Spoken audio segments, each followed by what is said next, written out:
Our meeting will come to order. I see our witnesses are already taking their positions. Appreciate that very much. We always start on time. Jack and I have this understanding, and it has great effects. The committee meets today to receive testimony from the service secretaries and service chiefs of our nation's military. At the end of December, I heard from families about the dismal conditions they faced in privatized housing in Oklahoma and then around the country. You know, I was here 20 years ago when that decision was made, and I remember the discussion at that time. You know, it's going to work for a while, then you wait 20 years from now and see what problems erupt, and it happened. Since the time, this committee has acted quickly. We held a hearing where we heard heart-wrenching testimony from family members, privatized housing partners, and military leadership. One of those was Jana Driver, who's back there in the front row of the second section. And I just told her how much I appreciated the fact that she drew this to my attention. Her husband's at Tinker Air Force Base, and you can always be more sensitive to and understanding of when you hear problems emanating from someone who's personally experienced it. Senator Reid and I sent our staff to a number of military installations, including Fort Bragg, Norfolk Joint Base, Anacostia, Tinker Air Force Base, and then the others came from the services who actually went to every one of, and I've talked to many of you who have been to every one of the installations in your command, certainly in the Army. So you've never seen government working as fast as it's worked in the last 3 weeks. I'd like to read you a portion of the trip summary that the staff wrote, which I will note was shared with each of our witnesses. Now, I'm quoting now, and this is for the benefit of not just the witnesses here or this table, but those in the back of the room, which we'll recognize in a moment. Quote, from both home inspections and sensing sessions conducted with current on-base residents, the systemic issues outlined at the recent SASC hearing are not only substantiated, but we believe the problems may be much worse. Installation commanders had different opinions of their housing inventory before and after we conducted our tours, where they thought they had a good understanding of current housing conditions. Most came away embarrassed that they were not aware of some of the dire situations. Specific issues included absolutely no quality assurance from the services, which the chain of command admits is a problem. Primary partners in subcontractor maintenance performing shoddy patchwork instead of remediating the cause of the problem, and extreme frustration with the resident energy conservation program, which is supposed to curb the energy usage for on-base. Now, this is where the summary ends, but this is where the tough questions must begin. You know, how did we get to this point where the chain of command felt that they were not empowered, expected, or morally obligated to help? This is something different. I can remember my chain of command when I was a private in the United States Army. That was it. That was it. No one questioned about it. And that's somehow changed, and perhaps this is going to help us in changing back something that should not have been changed. What actions have you taken since that hearing? Why didn't you know about this and fix it before Congress had to step in? Who is responsible and who is being held accountable? Finally, what can we do now to make this right for our families? I have asked the chain of command from each of the services here today because of the health, safety, and welfare of our service members are the responsibility to everyone from the secretary to the squad leaders, plain and simple. The chain of command failed to take care of its own and lost their trust. Now the chain of command must regain that trust.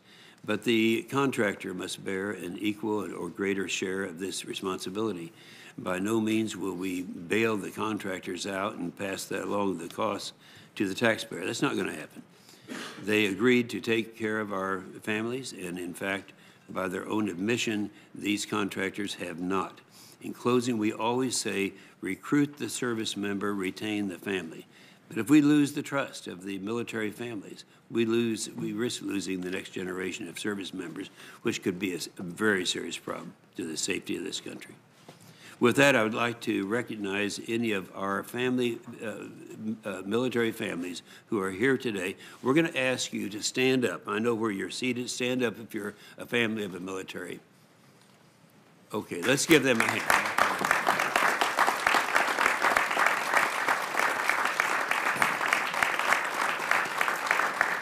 And let me summarize what our feelings are now with you. Help is on its way. To our service secretaries and chiefs, these people represent the thousands of military families whose trust you must regain. Before I turn to Senator Reid, I'd like to ask the members to stay on topic. We are here to get answers for our families, and our witnesses will be back in the coming weeks to answer questions and so forth. But what we're going to do on this is something we have not done in quite a while. And that is, we're going to have, instead of a 5-minute question, we're going to have 7-minute question. But we're going to use the gavel. To all of you who might be tempted to go over that, we're not going to let you do that. I don't mind being unpopular this day, and maybe you'll forget it tomorrow. After Senator Reid for opening statement. Oh, thank you very much, Mr. Chairman. I'd also. Let me interrupt you first. I'm afraid we might lose a quorum. Since a quorum is now present, I ask the committee to consider a nomination of William Bookless to be Principal Deputy Administrator, National Nuclear Security Administration, Veronica Daigle to be Assistant Secretary of Defense for Readiness and Force Management, Tom McCraffey to be Assistant Secretary of Defense for Health Affairs, and Lisa Chinek to be Judge of the U.S. Court of Military Commission. Is there a motion to favor? So moved. A second. All in favor say aye. Aye. Ayes have it. It is now done. I apologize, Senator Reid. Quite all right, sir. Let me thank you again, Mr. Chairman. Let me thank the service secretaries and the chiefs for being here today. In the 3 weeks since our last hearing on military privatized housing, it has become clear that there are systematic failures on the part of both the private housing companies and the Department of Defense. While the horrific conditions vary by installation, ranging from lead-based paint, mold, and rodents, the underlying causes and fundamental breakdowns are unfortunately all too common across the country. And these housing problems are exacerbated by the fact that military families frequently move every few years and is reinforced by a culture of enduring hardships rather than speaking of them, for fear of retaliation, among other reasons. For far too long, privatized housing companies have been allowed to deliver lackluster customer service to military families, conduct and bare minimum for routine maintenance, and exercise zero quality control, while accruing sizable profits. Unfortunately, all of this has been able to occur because of a lack of accountability by the Department of Defense. I want to give just one example. A Navy family had squirrels enter their attic through a hole in the roof. Soon after, the squirrels died and maggots dropped through their ceiling fan onto their bed. The housing company showed up to remove the squirrels but failed to seal the hole in the roof for the last year. We know this because committee staff visited them 2 weeks ago. Furthermore, over the last 2.5 years, workers from the housing company visited this same home 52 times for instances of water intrusion and inadequate follow-on work orders. 52 times without ever bothering to examine the root cause of the problem. On top of all this, the housing company still charges his family $1,780 per month in BAH. I guarantee no one in this room would ever put up with the substandard living conditions some of these military families have had to endure. I'm eager to hear what solutions the military service will propose today. I have several thoughts. First, I believe that the services have lost sight of the important philosophy of taking care of uniformed personnel and their families in all aspects of life, whether it is the professional readiness of the warfighter or the fact that he or she arrives home, on post or off post each night to a flooded basement, black mold on the wall. I want to know how each of you intend to instill that obligation in your commanders. Second, military families must feel empowered with a standard Bill of Rights across the military services. Families deserve the flexibility to withhold their BAH in the event of a housing problem that is not adequately resolved in a timely fashion. I understand some of the military services have already begun looking into this situation and how they can implement it on their own, and I'm interested again in your views. Third, installation commanders need to be far more active in their oversight role and advocate for the homes of their warfighters and no longer simply rubber stamp incentive fees for housing contractors. Military families also deserve unfettered access to the maintenance records conducted in their homes. Privatized housing companies need to fundamentally overhaul the way in which they conduct customer service and execute work orders. Clearly, these companies are conducting the bare minimum when it comes to maintenance, and Band-Aid fixes are commonplace in order to cut costs and maximize profits. Yet we still may hear from housing companies in the coming months that the answer to the problem is still more BAH. And I agree with the chairman. That's not the answer. All of us, the services, the housing companies, and yes, Congress, have let down the men and women who selflessly serve this country. We need to do better. I look forward to hearing more specific solutions from our distinguished panel today and to working with you as we consider this year's NDAA. Thank you.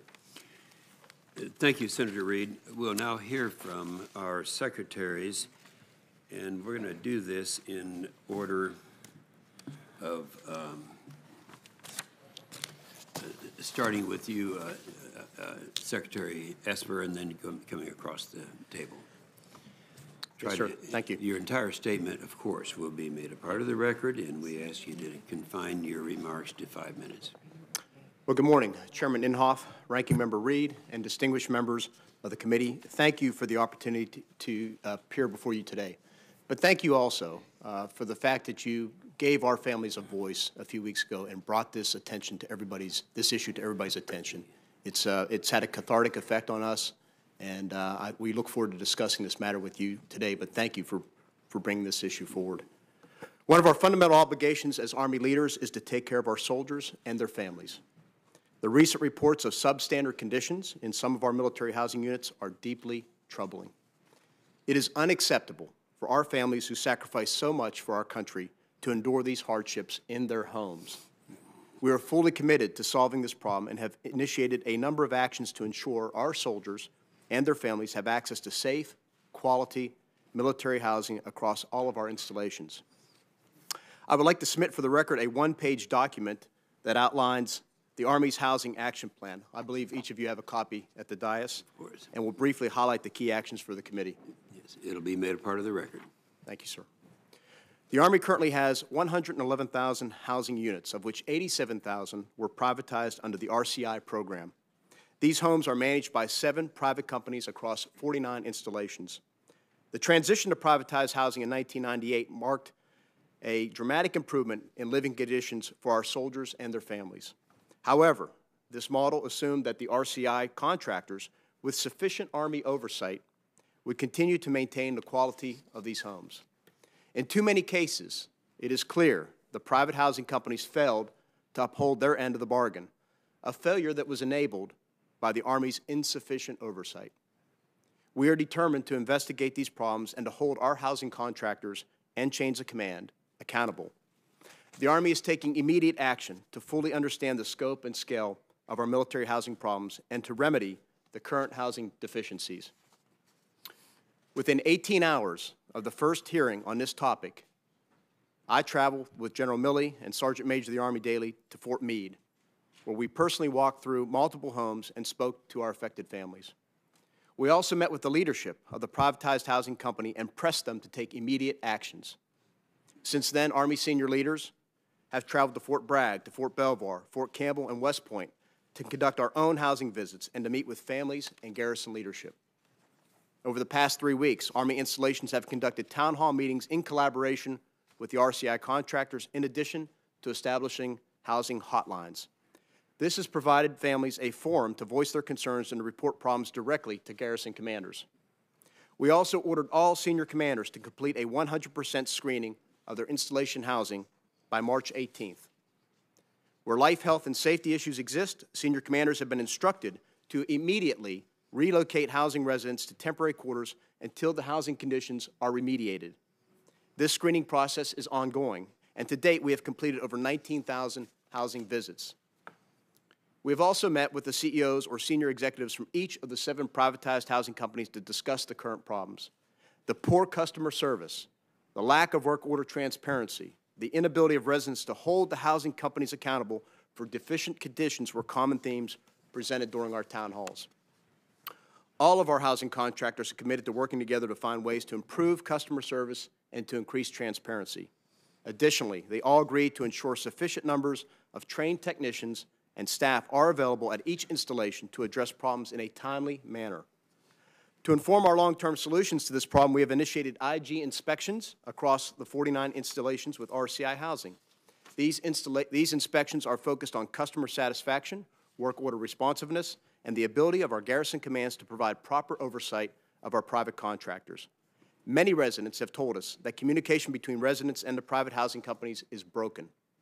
To enable greater transparency in the future, we are developing tracking systems to provide a common picture to residents, garrison leadership, and housing contractors. We are also restructuring incentive management plans to more closely align with those areas that are most important to our residents, such as work order resolution and customer satisfaction. It is not acceptable for us to provide high rates of incentive payment when the quality of service provided to our residents is substandard. Furthermore, to ensure our soldiers and their families have proper legal protections, we are working in conjunction with the other services to develop a tenant bill of rights. I believe the committee received this yesterday, and if I may, on behalf of my colleagues and myself, submit this as a record as well, our draft tenant bill of rights. Many Army families are concerned they lack the ability to hold the private housing companies accountable for poorly performed services and are inadequately protected from retaliation. This tenant bill of rights will outline the residents' basic rights while living in military privatized housing, including options that address the problems they are facing most frequently. To better empower our chains of command, we will implement training for garrison command teams on contracting and housing management. Additionally, we will increase garrison staffs to perform quality assurance and quality control checks on work order completion and housing transitions. Furthermore, we will develop our own reporting system for residents to rate timeliness, quality of work, and level of customer service to provide additional data to garrison oversight teams. Providing a safe, quality living environment for our soldiers and their families is critical to the readiness of the force. This is essential to building trust so when soldiers deploy, they can rest assured their families are taken care of back home. To do this, the Army needs to get back involved in the housing business. Good statement. Secretary Spencer. Chairman Inhofe. Use your mic. Chairman Inhofe, Ranking Member Reed, distinguished guests. I wish I could say I'm pleased to be here today, but I am not. I want to start by first apologizing personally on behalf of the Department of the Navy to any sailor, Marine, soldier, airman, Coast Guardman that was affected by the housing malady that we've seen before us right now. The people of the Navy Marine Corps team will always be our greatest resource and our greatest asset, and the safety and well-being of sailors and Marines and their families is a top priority for all of us. After the initial assessment, I can state with certainty that we can and we will correct the issue at hand, which is not acceptable. We will make the process and the product better in the long run. The solution is based on the simple precepts of communication, education, and attention. And when I say simple, that's just the basic concepts. The details will be forthcoming. I also want you to know that the three service secretaries are working in lockstep. Much that you will hear today, we are doing in coordination. You'll hear of a common lease, the development of that. We are working hand in hand in that regard. On top of the considerable demands of service, no military family should ever have to contend with chronic maintenance issues or concerns such as mold, pests, and intrusions into their house. In order to fulfill our obligation to our families and ensure the strength and readiness of our force, we must demand excellence and responsiveness for all concerned, including our housing partners. It is clear in many cases we have fallen woefully short of this obligation. And upon reviewing the issues surrounding housing, it's apparent there is culpability around the table. We're taking steps to address the immediate problems as well as address our business and education processes to permanently correct systemic issues. Upon the assessment, the CNO and the Commandant of the Marine Corps issued a NAV admin and white letters stating that by April 15th of this year, every Marine and Navy family in private public venture housing will be offered a personal visit from base officials. We're getting the uniformed command back into the equation. These command teams will not be satisfied until the housing issues they discussed or observed are resolved. Following that, a regular drumbeat of follow-on chain command attention will follow. We've been in discussion with our private-public venture partners about the availability of apps that are available now, and they are attacking this issue, that allows for reporting, tracking, rating, resolution, and enhancing the communication that is needed between our service people and the private-public venture partner. The three service secretaries will be holding quarterly meetings with the CEOs of our venture partners to address and monitor on a continual basis the satisfactory delivery of housing for our military families. Our housing partners will remain an important component of the housing solution offered to military families. However, our military leaders must never outsource their role as advocates for our service members and their family. The Navy Marine Corps team will continue to pursue improvements in military housing with a sense of urgency to deliver the services our military families deserve, the value the American taxpayers expect, and the readiness our global force requires. Going forward, we look forward to working with this committee to do everything in our power to protect the health, well-being, and safety of our sailors, Marines, and military families wherever they call home. Thank you. Thank you, Mr. Chairman. Our military families deserve good housing. And when there's a problem with a house, it should be fixed promptly and competently. Moreover, our airmen should be comfortable that they can identify problems without any fear of retaliation. Over the past 3 weeks, the Chief and I directed the chain of command to do a 100% health and safety review of all Air Force family housing. We have the initial results of that review, and I would ask that this be put into the record. Without objection. The real question is, where do we go from here? In the immediate term, we have to take action on all of the health and safety issues that were identified and make sure they are addressed competently and promptly and fixed. The Chief and I also will be clarifying and communicating to our commanders our expectation of them and of our Civil Engineering Center so that we know and they know what we expect from them going forward in taking care of our airmen. In the medium term, we have to fix the system. There are several elements of that based on our initial view. The first is an enforceable Tenants' Bill of Rights, and my colleague has already put that into the record. It's something that the three service secretaries are united on, but it is a draft, and we're looking also for input from all of you. Second, we believe we need to strengthen the base commander input, oversight, and eyes-on when it comes to family housing. That means giving base commanders more input on performance fees, more support when it comes to quality control in their own housing offices, as well as support from the Civil Engineering Center, and more support from contracting representatives who have the ultimate control over those contracts. Third, we need to improve communications and feedback loops to restore trust with airmen. They need to be engaged, not just on that first day when it's so chaotic moving in, but thereafter, so they know what to expect and how to get help when they need it. There are multiple avenues for them to get action and report problems, and we are going to make sure all of those avenues are open. And fourth, the Chief and I have also directed an Inspector General review, which is ongoing to look at the system to identify additional actions that need to be changed to fix the problem. Thank you, Chairman. I look forward to your questions. Thank you, Mr. Secretary Wilson.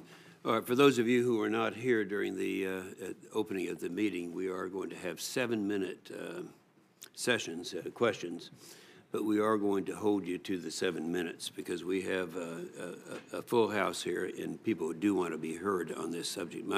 So I'll start off, and I'll have my first 2 questions to address to the Army and to the Air Force, not the Navy at this point. And those questions are, and you decide which one is the best one to respond. Number one, when were these issues first brought to your attention and who should be held accountable? Because you were not aware of what was going on in your own service. And secondly, since these issues were brought to your attention, which installations have you personally visited and specifically about the issue? Secretary Esper.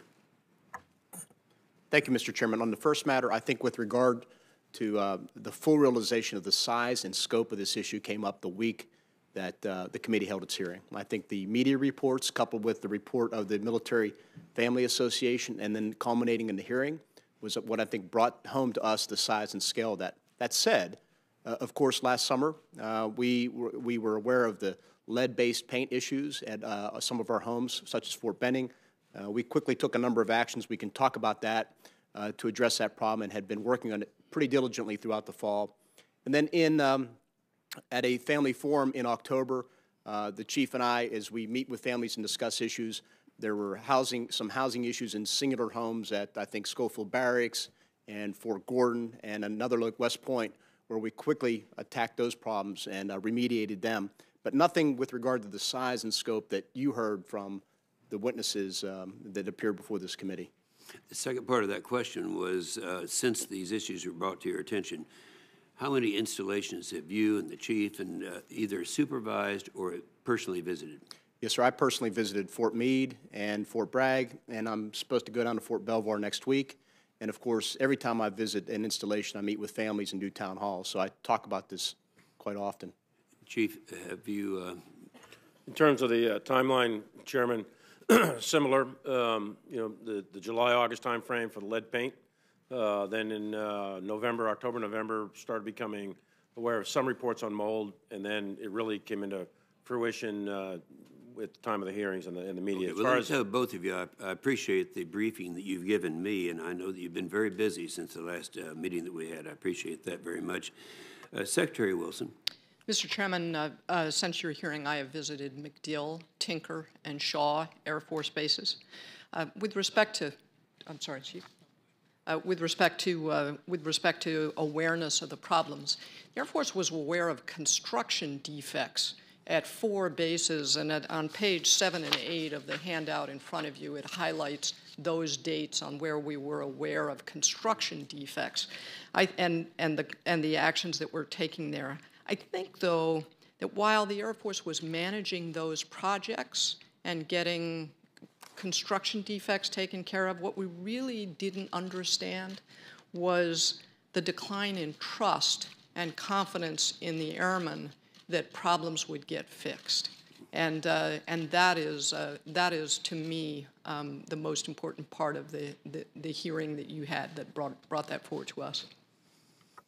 Yes, ma'am, and I'll just add that Chief Master Sergeant of the Air Force, Chief Wright, and I went to Keesler and Maxwell Air Force Base, and our findings were very consistent with the testimony that you heard from the families that came forward.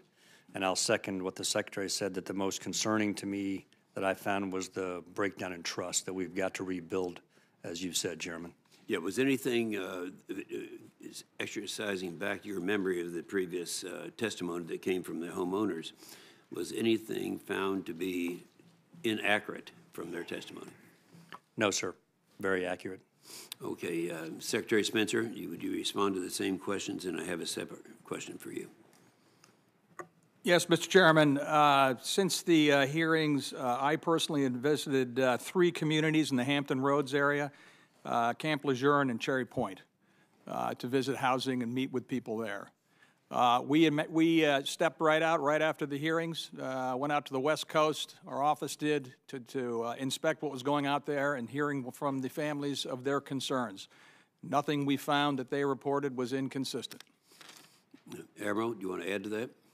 So I personally visited Patuxent River and then facilities around the Naval District of Washington area, and have flag officers who have also gone to the Pacific Northwest, the Southwest, and so we've got good eyes on this problem, and nothing that we've seen is inconsistent with the testimony and the, I guess, the witness of the residents. And I would just echo that we became aware of this, I think, about the time that everybody else did in terms of the magnitude of the problem And the fact that the actual truth on the ground was differing to a great degree from the information that we were responding to, which is why we're getting after 100% awareness. All right, I appreciate that.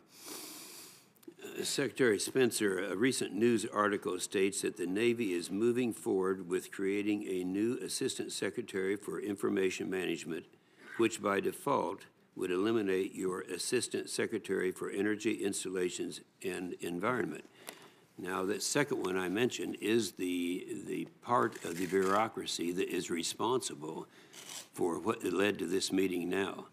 Now, you came to our committee, and both the majority and the minority, and said you wanted to make an announcement. We told you not to, and you did it anyway. I'd like to know, first of all, why you did it, and then secondly, would you be in a position right now to commit to this committee to not dispose of the position that is responsible for the problems that led to this committee today at the conclusion of this meeting? Senator, I'll take full responsibility for what my office does. I did speak to your staff and the ranking staff about the idea that we wanted to put together in light of the cyber report, which you will soon be exposed to, that we did in the Navy after we had our exfiltrations. It's a risk that we have to manage. I apologize for my office getting ahead of the lights. That was not my intent. We are marching along that we will keep everything in place as is. Okay, will you commit to keeping that position, your current Assistant Secretary for Energy, Installations, and Environment? I will. Very good. Thank you. Senator Reid. Thank you, Mr. Chairman. Thank you for your testimony. I'll begin with the Army, and who's ever appropriate can respond. I would hope that the housing companies are cooperating with you in addressing these problems. Some might require contractual changes. Is that cooperation evident and positive and genuine? So far, yes, sir. The chief and I and our senior Army leaders met within several days of the hearing with all 7 companies. I think they were saying the right things. They agreed up front to, for example, eliminating non-refundable fees. They agreed to suspending the energy program and a number of things. But I think over time there will be more challenging tasks at hand, such as renegotiating lease agreements at the installations. We need to restructure the incentive fees. So time will tell. And I think the oversight by this committee helps give us the leverage to push those changes through. Well, I know that the chairman and I are both committed to oversight continuously on this issue until all the problems are resolved. Some of the suggestions that have been made, and just get your reaction, and I'll ask the other services, a uniform lease for all military personnel, the ability to withhold BAH if there's unsatisfactory response to complaints.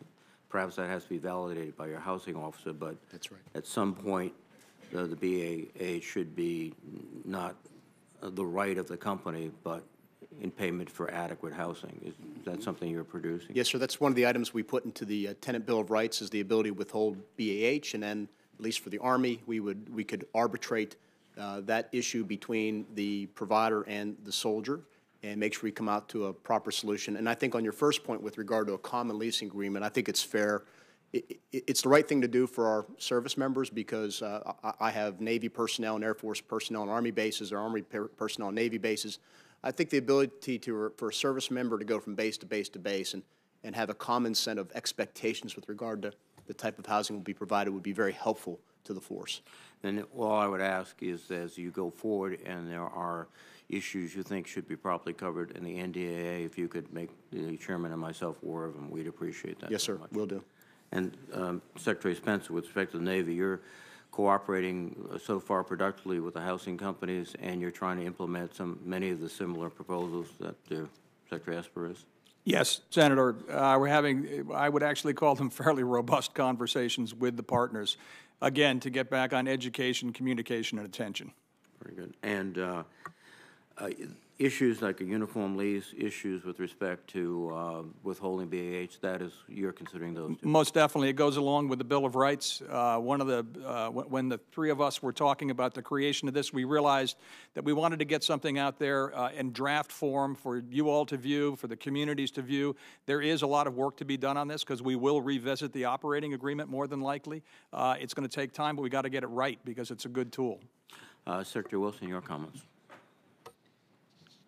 Senator, I also think that the idea of a common lease makes sense because we do have members on each other's facilities, and as my colleagues mentioned, the draft of the Bill of Rights that we released yesterday does allow for withholding of basic allowance for housing. One of the issues that I think has come up with respect to new construction, you mentioned, Secretary Wilson, that you found some problems in construction. Housing code standards are, it's funny, you go out the front gate and the jurisdiction of the municipality has rigorous housing code standards which people meet. I got the impression from talking to the families that there's no real housing codes, that it's what the company does or what essentially you allow them to do. So would it be useful to develop sort of standard housing codes in terms of initial construction and maintenance? Whoever wants to jump ball, Secretary Spencer or Secretary? In the case of the Navy, sir, NAVFAC oversees with the ultimate arbiter and creator of the standards in that regards. And those standards are the commanders at the bases are aware of those standards, the personnel are aware of those standards, so that they can, if they have a legitimate complaint, they can make it? That I am not aware of. Senator, I can get back to you on that. My again, an impression from talking and listening to the families was that there was no clear idea by either the post-housing authorities or anyone else of what really the standard was. So you could have a situation where they could come 52 times to make minor repairs and not effectively deal with the problem. Just to clear the record straight, I was commenting on original construction. When it comes to maintenance calls, your observation is correct, and that is one of the things we're getting at is the ability to put the tools in the hands of the military family without taking up too much time. Quickly to photograph the problem, track the problem, send the photograph back to the maintenance people if they don't think the problem has been corrected. The chain of command is in that communication loop. That is the primary leg of communication. Secretary Esposito, you had a point. Yes, sir. Senator Reid, you're pulling on a very important thread here. As we've assessed the situation to date within the Army, one of the things we realize we need to work on, we need to improve, is the education of our garrison commanders and our sergeant majors to effectively do their job, whether it's oversight of the contractors, understanding building codes, quality assurance, quality control, all those things. We need to, and working to build that into their training, into their program of instruction. We're looking to do the same thing with regard to our commanders and the pre-command courses, re-educating them, if you will, on housing management and what their role is as commanders and leaders. Well, let me reiterate what I think the Chairman expressed very clearly. This is an issue that we will stay engaged with, and it will take a while. We understand that. But this is not going to be a passing sort of review and trust to the goodwill and good wishes of everybody involved. We're going to keep our involved and engaged. And any aspects of the NDA that has to be modified to help you make sure that the men and women of the services have the best housing, just let us know. Thank you. Thank you, Senator Reid. Senator Wickle. Thank you, Mr. Chairman, and thank you to the witnesses. What I think I hear is a determination to really get to the problem and fix it. I know that's a determination up here. I appreciate what Senator Reid just said about staying after this. Let me, as an Air Force veteran, let me direct my questions to Secretary Wilson and General Goldfein. And General Goldfein, I appreciate you visiting Keesler recently. Let me start by asking you what you found there. And to summarize, this has been an ongoing problem for quite some time, dating back as far as 2011 at Keesler. There is a program called the Moisture Remediation Project, MRP.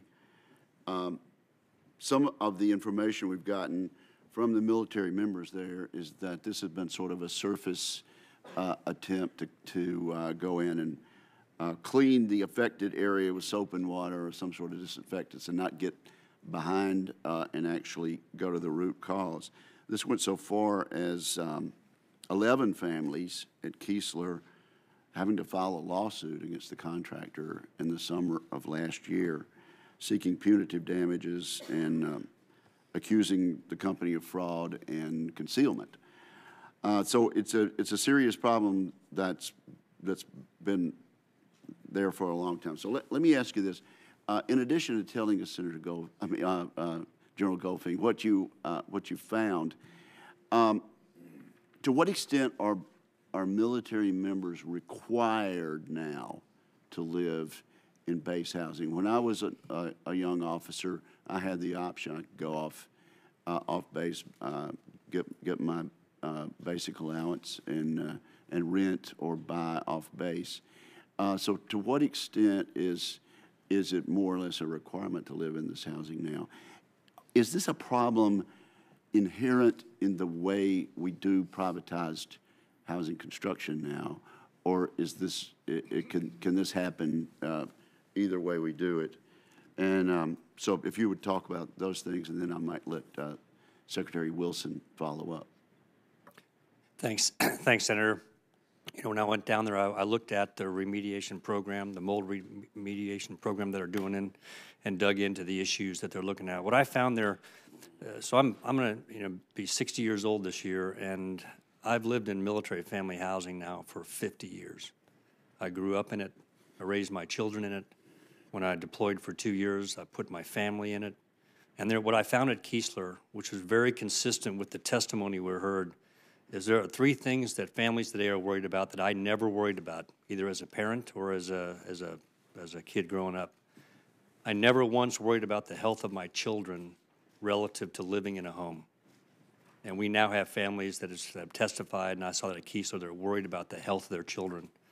The second thing I never worried about, living on base is the ultimate gated community experience. It's the one place where your kids can play until dark. I never worried for my kids about the safety and security of the infrastructure in the neighborhood. And parents today of airmen today are concerned about that. The third thing I never worried about, I never worried that if I actually complained about the housing, that there would be a fear of reprisal or that my command chain and leadership wouldn't get after it.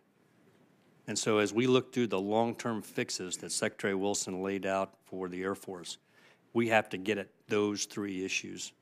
And Senator Reed, what you said about this being a long-term issue, excitement in the near term based on hearings is interesting, not compelling.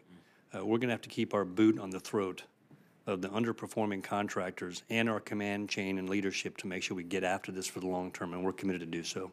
Do they have to live on base housing now? No, sir. As a matter of fact, there's a waterfall approach that we take. It's somewhat unique to the individual installation, but they have the choice to live on or off base.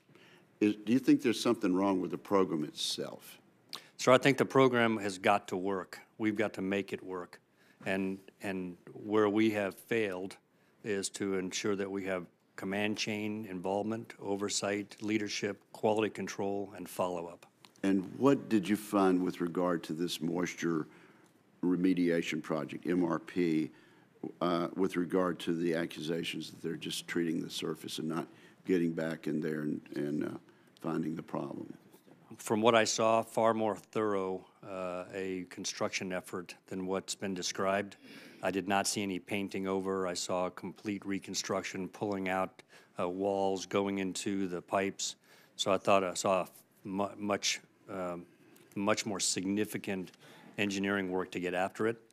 But this is a trust but verify solution for the future. Is the contractor doing that? They are. Okay.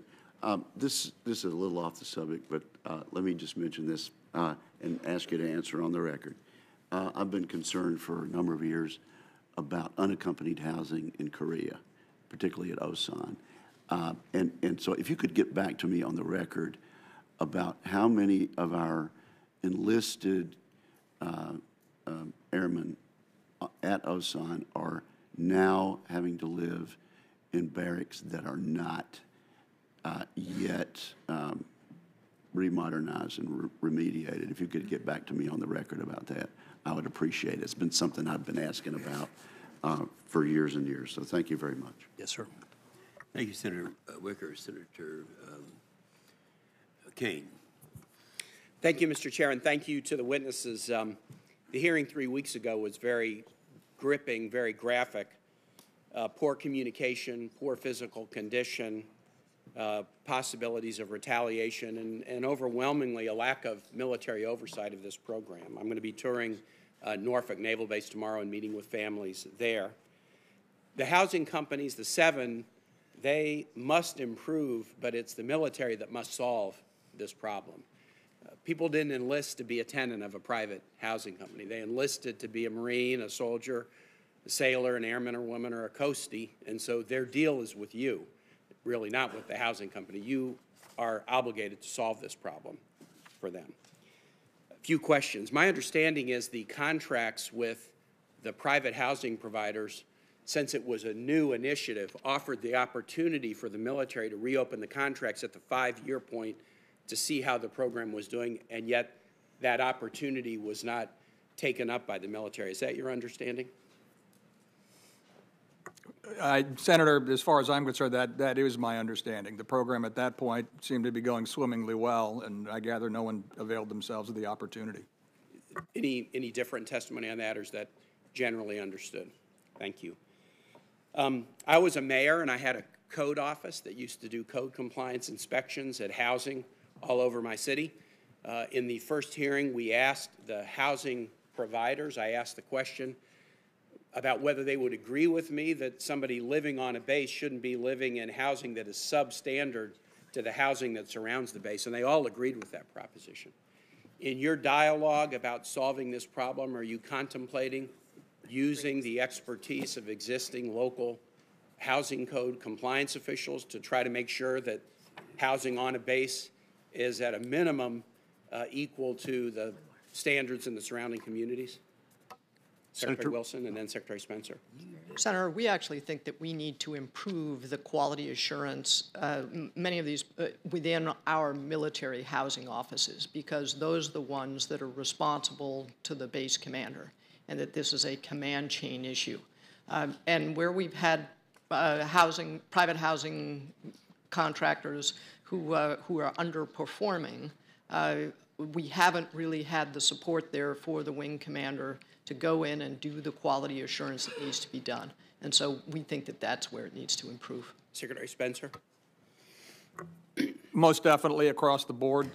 Senator, you've heard me say it before. I'm a firm believer that we find the best practices wherever they may be. Here is an industry that is a robust, mature industry in North America. Yes, we can find best practices and incorporate it in our system. I can see challenges of using local officials.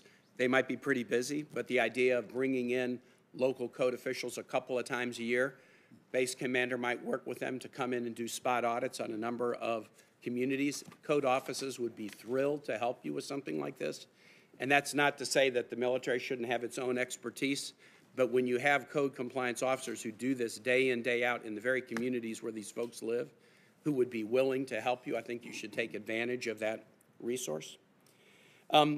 We will be voting next week on the President's emergency declaration. The President's proposed to pull $3.5 billion out of the MILCON budget, $2.5 billion out of the drug interdiction budget within the DOD.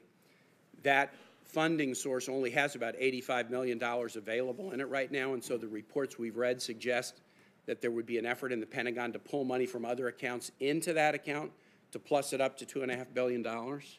I am very worried in contemplating this particular challenge that should this go forward, some of that $6 billion could come out of monies that would be needed to solve this problem.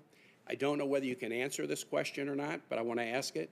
Can you assure me that none of the $6 billion that is being pulled from the Pentagon budget to deal with what General O'Shaughnessy testified last week as a non-military emergency, can you assure me that none of that money will come from funds that were slated to be used to deal with base housing either here in the United States or overseas?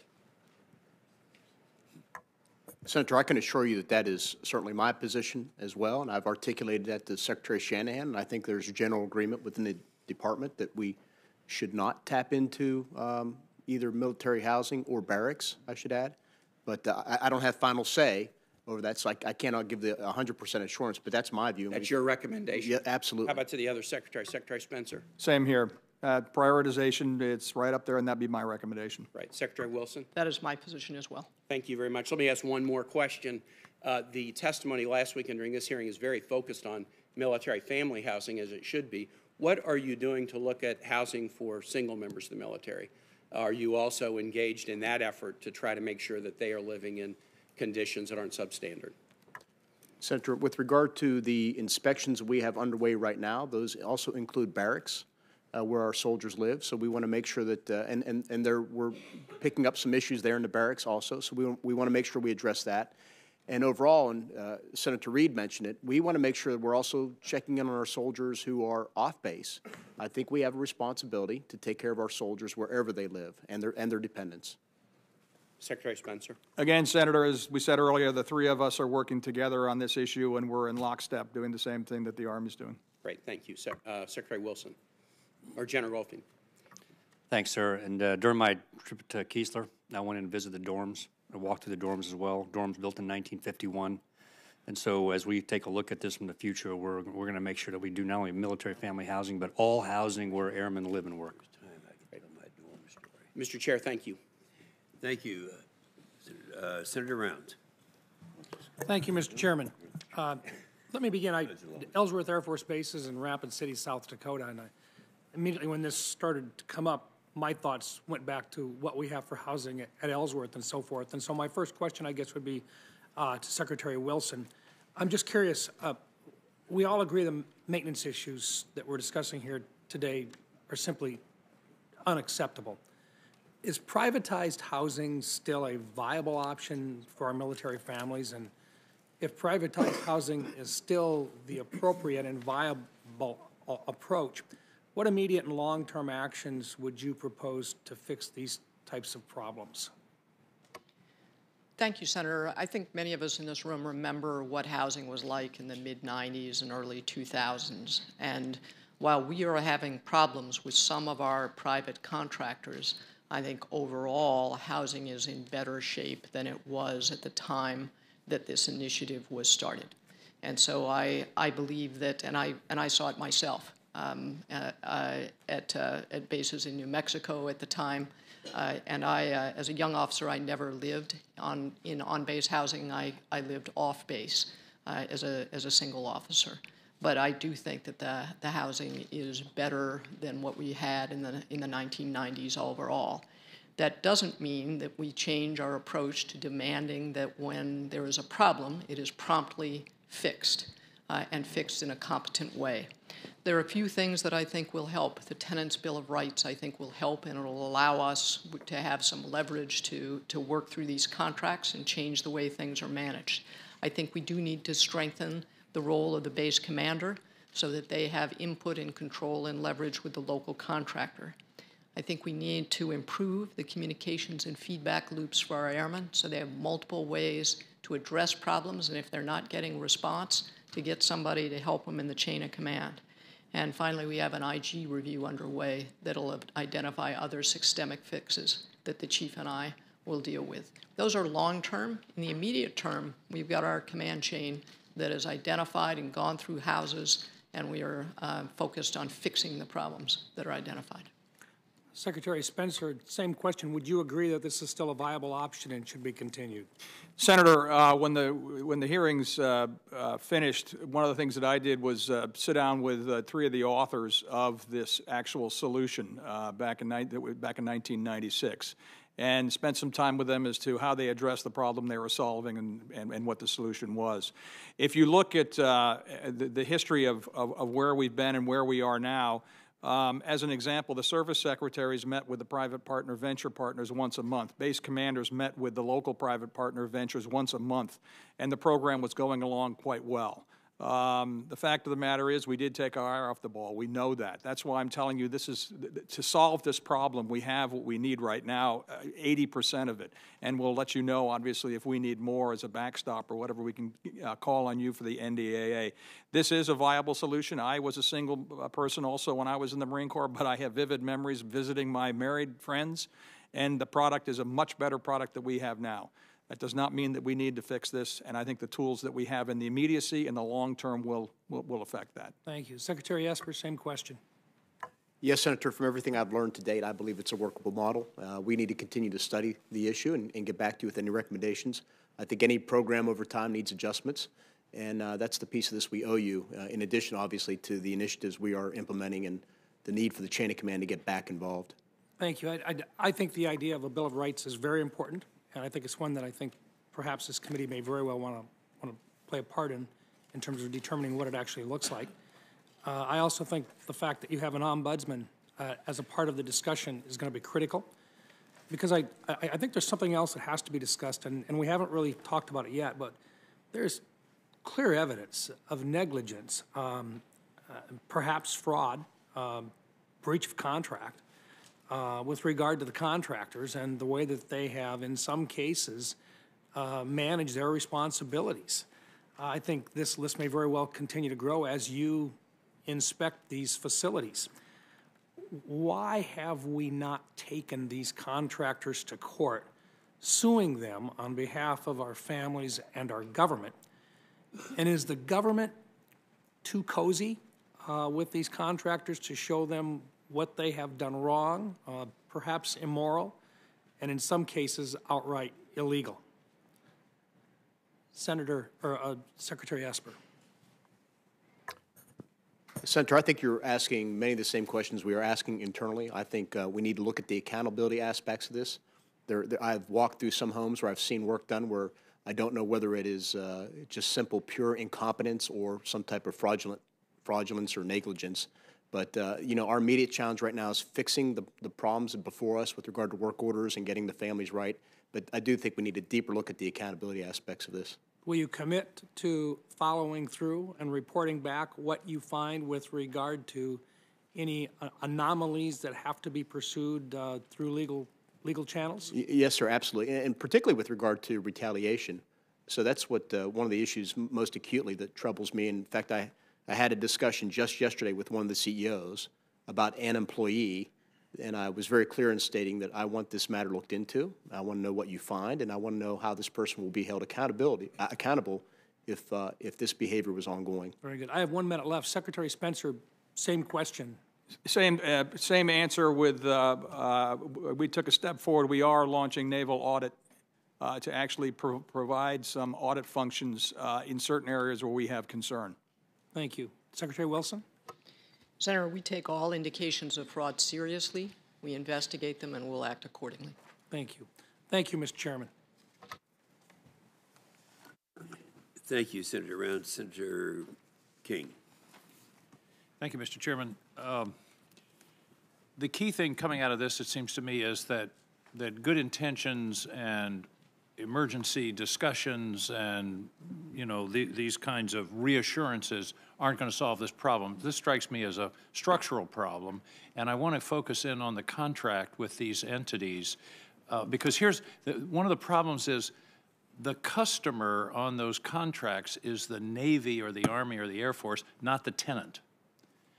So if the enforcement of the contract has to rest upon the Navy, the Army, and the Air Force. Do you see what I'm saying? That there's a disconnect there. So I presume these contracts, I'll ask you, Secretary Spencer, are incentive-based. They're incentives for good performance. Is that correct?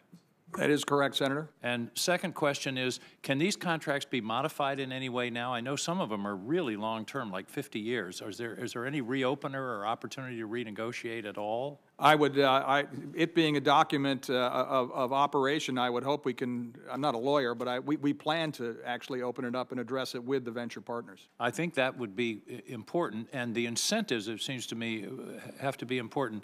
There should be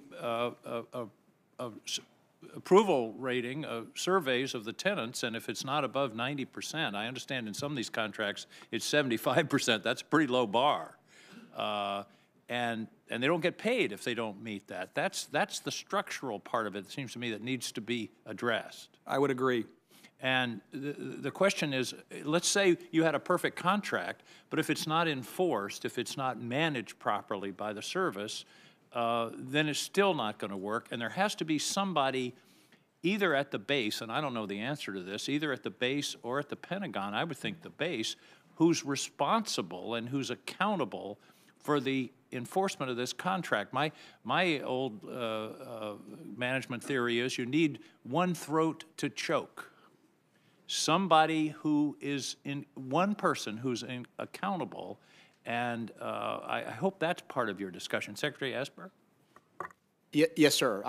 I think there are multiple facets to this issue that have to be attacked simultaneously. So there, first of all, you can have a perfect contract, but if it's not managed properly, it's not going to work. Absolutely. So the first contract is the contract that the leasing arrangement that a resident comes in and signs. That needs to be cleaned up, and that needs to reflect what's in the Bill of Rights. So we need to update that one. Then there's the contract at the garrison level, the one that includes incentive fees and stuff like that. Those incentive fees should also reflect what we want to pursue in the Bill of Rights. It needs to reflect that as well. And then I need quality assurance people at each level handling it.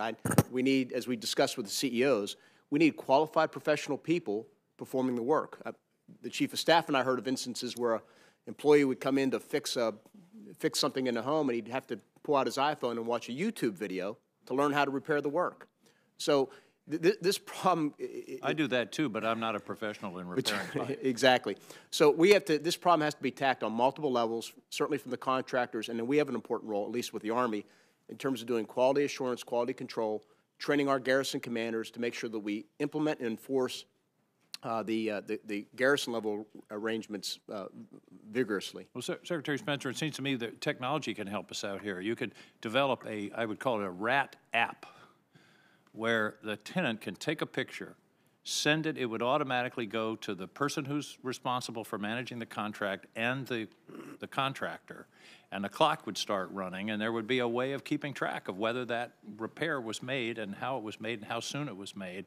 This is something that's within the realm of our capability these days. Most definitely, Senator. That's one of the three legs I was talking about: educate, communicate, and pay attention. But we are actually having discussions with the venture partners right now about inculcating one of those. Now, one of the word retaliation has come up several times in this hearing, and I don't quite understand that.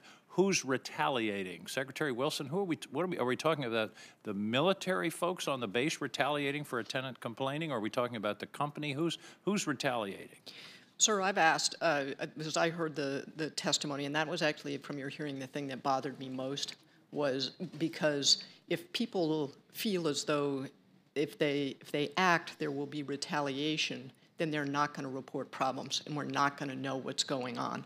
The fear, the only one that I identified and talked to a member about directly, where there was a fear, had to do with the housing office calling the first sergeant of somebody and saying, "Hey, your guy's making problems over here." In that case, the first sergeant talked to his member, and the airman said exactly what was going on, and he said, "Wow, if you need my help, man, how can I do to help? What can I do to help you?" But there is a fear of potential consequences if you complain in some cases. Not that I have not found a case where it happened. I would also say, though, you identified something that I think is important. That Could this you repeat that? I like payment, hearing that in these hearings. I'm just kidding. Go ahead. You mentioned third-party payment. I think this is one of the sources of frustration for our airmen. They sign a lease, but their basic allowance for housing goes directly, basically, from the Air Force to the contractor. If you were downtown paying your rent payment to your landlord, and you had a problem with rats or mold or whatever, there's a direct relationship. There's a direct relationship. You can report it, and if you don't get a satisfactory answer, you can walk in and holding your check and saying, I'm not going to give you this until you fix this problem. There's a greater feeling of control, and I think that lack of direct control is the reason why in this Bill of Rights we've included the right to withhold your basic allowance for housing. It's all for naught unless the customer, which is you, enforce the contract. on behalf of that tenant. That's a crucial part of this. I'm running out of time, but for the record, not now, but for the record, could you all submit the copies of these contracts, and they can be redacted for, proprietary reasons? I'd very much like to see the terms and how the incentives are structured and those kinds of things. If you could do that for the committee. Yes, sir. Thank you. Thank you very much for your testimony. Thank you, Mr. Chairman. Thank you, Senator King. Senator Cotton. Good morning to all of our service secretaries and service chiefs. We rarely see all of you together. I think that reflects the seriousness with which this committee takes this problem. I think we've all had the same reactions to the very troubling reports of unsafe and unclean conditions at contractor-managed housing at military bases around the country. The stories are really terrible. Kids struggling to breathe because of black mold, lead paint, rodent infestations, exposed wiring, doctor's office visits where doctors plead with the family to move out for the sake of their child's health. My office has reached out to Colonel Donahue, the 19th Air Wing Commander and Installation Commander at Little Rock Air Force Base, to explore the issue there. It's not perfect by any means, but it doesn't seem to have the same systemic problems we've seen elsewhere. They've got about 1,000 total units under private management. About 2/3 of those are occupied, and about 2/3 of those report no problems or did not request an inspection. That still leaves over 200 visual inspections that identified problems that are currently being remediated, like moisture and lead paint and rodent infestation. Secretary Wilson, General Goldfein, I know that you will work to make sure that those conditions are remediated promptly. I also want to commend the Military Family Advisory Network for the work they've done bringing this situation to everyone's attention. We ought to address it with the utmost speed. We already ask a lot from our troops and our military families to sacrifice in terms of their freedom and their comfort for ours. I think the least we can do is to make sure that they have a safe, clean home whenever they get off duty or when they're downrange and their husbands and wives and kids are back by themselves. I think we've explored a lot of the fundamental issues already, so I want to give our service secretaries and service chiefs an opportunity to speak directly to some of their troops and families around the world. I know that you don't often get a chance to do this, but this is a pretty high-profile hearing. It will probably be highlighted on the Armed Forces Network and on military families' social media sites and in your services' respective media outlets. Everyone on this panel has been a lieutenant or an ensign before, so I know you've all worked with junior soldiers, sailors, airmen, and Marine to address their housing concerns. Obviously, when you sit in the Pentagon at the top of your service, you can't have visibility into every single one of those. But I know we do expect our young platoon leaders and platoon sergeants and section chiefs to be on top of their troops' living accommodations. So starting with General Milley and going down the row, let's just speak directly to each one of those platoon leaders, platoon sergeants, squad leaders, and team leaders. You do want them to be on top of the living situation of every one of their soldiers, whether they live in on-base, off-post housing, or they have a family. Is that correct, General Milley? That's correct, Senator, and I would say that, as it's been true for 10,000 years of military history, a commander, it's a very special duty position. It's a privilege, it's not a right. And our duty as commanders is to be responsible for everything our units fail to do or succeed at. That's a long, tried and true tradition. That includes housing, readiness, training, fighting, taking the hill, doing whatever, and that includes housing. So I want all of the soldiers out there to know that their chain of command is now fully engaged, and it is our personal responsibility, and we will be held personally accountable for the condition of their living quarters or their houses. Thank you. Admiral Richardson. Senator, the same exists. It's a privilege to lead our sailors in the United States Navy, and that I agree with you that the center of gravity is at small unit leadership, and it is not only a privilege to become a small unit leader, a senior enlisted leader or a junior officer, but it's also one of the most rewarding things that you can do to develop those people under your charge. That development starts with ensuring that the fundamentals, the basics are taken care of. And I would include not only housing, but also pay, food, safety, all of those things that are just absolutely fundamental to human existence. Just say to all of our sailors and those small unit leaders, we're committed to making that relationship productive.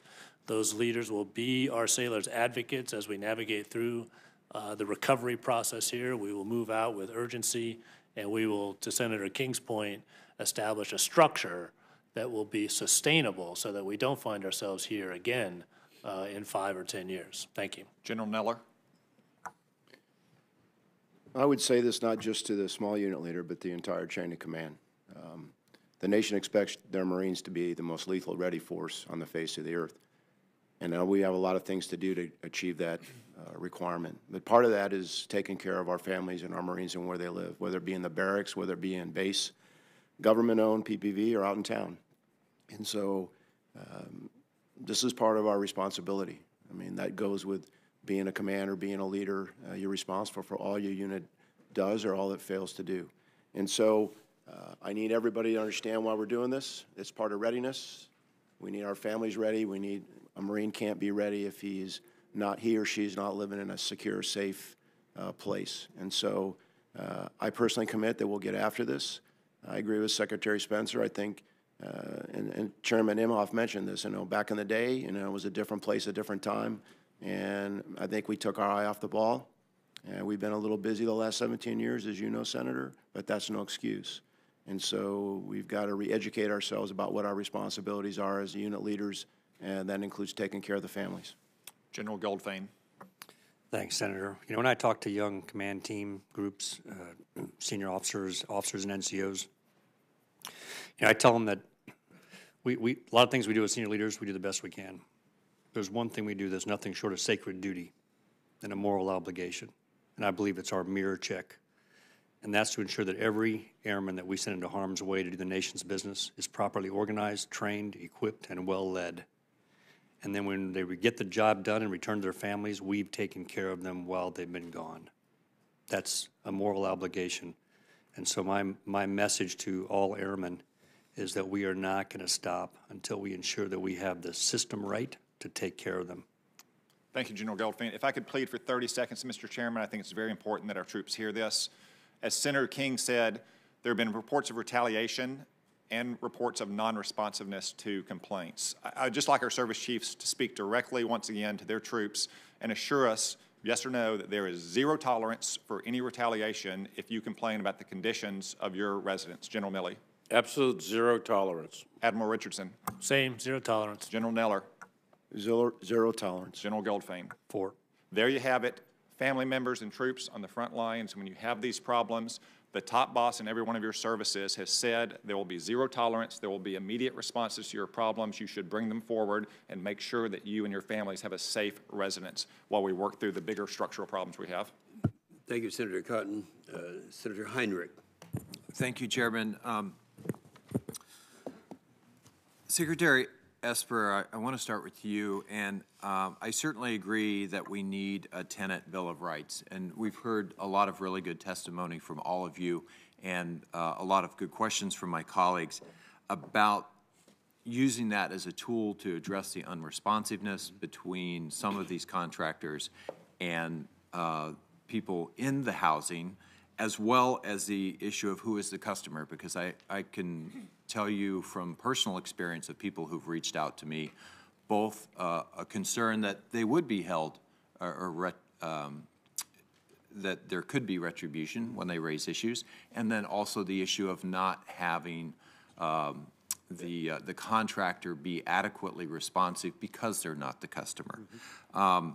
But I want to switch gears and maybe come back to that issue and address the other half of this, because I think half of this is contract quality and enforcement of that contract, and half of it is basic standards and enforcement of those standards. So I want to understand the lay of the land across the board. We heard from a former mayor. I'm a former city councilor. Any mayor, councilor, county commissioner will tell you that we have tools to deal with this. They're building codes. And I want to understand across all of the services what the current standards are. So Secretary Espert, in the Army, what is the building code standard that base housing must be built to in your service branch? Is it uniform, or is it governed by the local or state building code standard at the site? Yes, sir. My understanding is that under the umbrella agreement under which this privatized housing operates, that the commitment is that the privatized housing would abide by local standards, and it would be overseen by them as well. That said, I would want to take a look at what those standards are to make sure that they meet what our expectations are as leaders. We may need higher standards and a common standard, if you will. We've talked a lot about commonality here with regard to leasing agreements. I think common standards, common high-quality standards are the way to go. I think you're dead on, and I think you're onto something here, because there is a patchwork of standards across the United States. County and city, we have, you know, Secretary Wilson is very familiar with Kirtland Air Force Base a few blocks from my house. They do not fall under the city of Albuquerque's jurisdiction, because that's where the boundary for the city stops. They're under the state or county standards. So I do think it makes sense for all of us to look at a uniform standard that may be a higher bar for safety, for comfort, for energy efficiency than what may be appropriate at the local level or what local politics might dictate. So for the other service secretaries, what is the current standard, and what is your opinion on the sort of approach that Secretary Espert just Senator, to underscore the fact we probably need standardization, it's my understanding that we are held to a government standard, a DOD-oriented government standard, and my Naval Facilities Organization oversees the enforcement of those standards on original construction. Secretary Wilson. Senator, the Air Force Civil Engineering Center oversees the uniform DOD standard for construction. I think where we've had problems is in quality assurance of repairs and quality control, and that is often a manning issue, and we need to address that issue base by base. Who, for each of the secretaries, once again, who would be responsible in your service branch for performing basic inspections to make sure that either new or existing construction meets code and or meets the standard for repairs? Senator, I think if it's new construction, it's likely our Corps of Engineers would be responsible. And I think in all cases, whether it's that and repairs, it would be the garrison chain of command. And I'd be remiss if I didn't say, at the end of the day, the chain of command of that soldier also being involved is certainly on work orders will be extremely important. And to Secretary Wilson's point, we're looking at the same thing as we staff up at all of our installations, making sure we have sufficient quality assurance, quality control personnel at every step of the process are involved, and either doing 100% depending on the nature of if it's a life, health, and safety work order, or spot checking if it's a routine work order. Okay. Secretary Spencer. In the case of the Navy, sir, CNIC and then local housing office would be the responsible parties. Again, just reverberating what Secretary Esper and Secretary Wilson said, the quality, it's the quality control and quality assurance aspect that is going to be the real nuts and bolts to make sure that we enforce what we have. Senator, on your bases, you will have a housing management office that is as we mentioned, undermanned for quality assurance. The Civil Engineering Squadron, with support from the Civil Engineering Center, assesses the compliance with code-like items.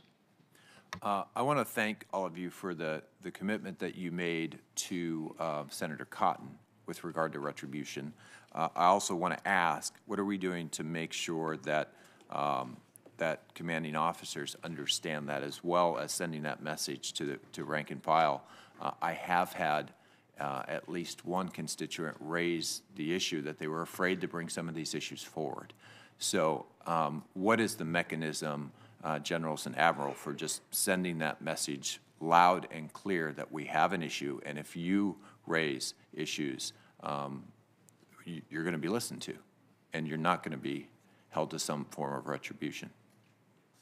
The chain of command is command information mechanisms throughout the force to get that word out, but it is well understood that any sort of action, a reprisal action or retribution action against anybody who raises a complaint about anything, whether it's the IG, the EO, the EEO, housing, or you name it, It is illegal. It is not just against policy and regulation. It is illegal. And you will be held accountable if you engage in any sort of reprisal action against anybody who raises a complaint about anything. It's zero tolerance, period. Admiral. Senator, if I could just agree with General Milley, but just to make sure that we were clear here, it was a specific part of the NAV admin message that I sent to the Navy to make sure that we are particularly sensitive to this because perception can be as powerful as reality here. Exactly.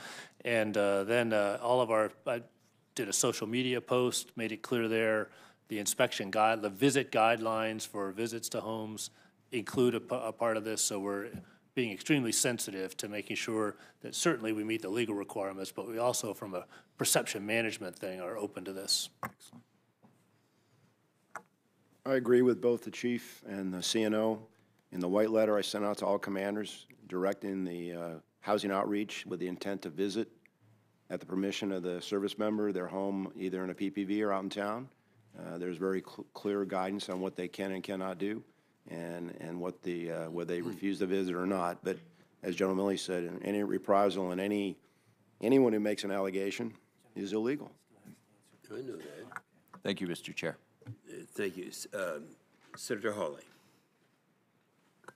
Thank you, Mr. Chairman. I'd like to go back to the subject of contracts. I understand that Senator King asked about some of these contracts with the private entities and requested copies of relevant contracts. I'd like to see those as well.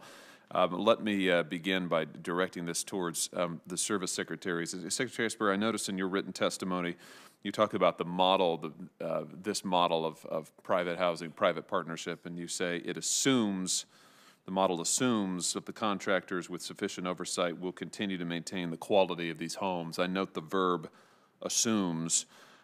Do these contracts lay out particular standards? Are these private housing operators, are they contractually obligated to maintain particular standards in these housing developments? We'll start with you, Secretary Esper. Yes, sir. I've reviewed a few of them, and having read through them, there are standards in there, but I do think we need to look into them, renegotiate them, and make sure that the standards are high and sufficient and meet the Bill of Rights that we've outlined here today. Mm-hmm. Senator, the standards are there. We need to enforce the standards. It's, again, not a brilliant flash of the obvious.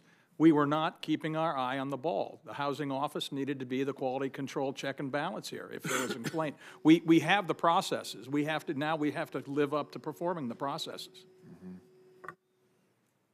Same for you, Secretary Wilson. Senator, the contracts do have standards in them. The issue is ensuring that we enforce those standards when we have a contractor who is a subpar performer. So under the contracts, who is charged with enforcing the standards and it's you? I mean, who has the authority contractually to enforce these standards and see that they're maintained? Senator, in the case of the Air Force Civil Engineering Center has a contract manager. The Housing Management Office actually has a dual chain of command to both the base commander and to the Air Force Civil Engineering Center. Senator, we have the same structure with CNIC, but to go back to what Senator King said, you need one throat to throttle, and that's the service secretaries. The structure that you'll hear about is that the government is a passive partner in this, but passive partner does not mean getting involved in standards and enforcing what we have. We have the agreement, now enforce the agreement and the standards, and that can be done at our level on down. Senator, there's supposed to be an overarching RCI partner entity doing oversight. I think it's insufficient. At the Army garrison level, it would be, of course, our Garrison Command through its Department of Public Works doing that, and we need to staff back up and get more aggressive on that. One of the things we are proposing is, for example, 100% inspection of all life, health, and safety work orders, 100% presence in all transitions when somebody moves in or moves out of a home, and then spot checking pretty aggressively all other work orders. And then again, I'd be remiss if I didn't add in the chain of command has a responsibility to check in on their soldiers as well if they're having problems with work orders, customer service, you name it. Mm-hmm. The Tenant Bill of Rights that you've each of you has mentioned now a number of times, do you anticipate incorporating that Bill of Rights into these contracts with the service providers so that they're contractually enforceable? Yes.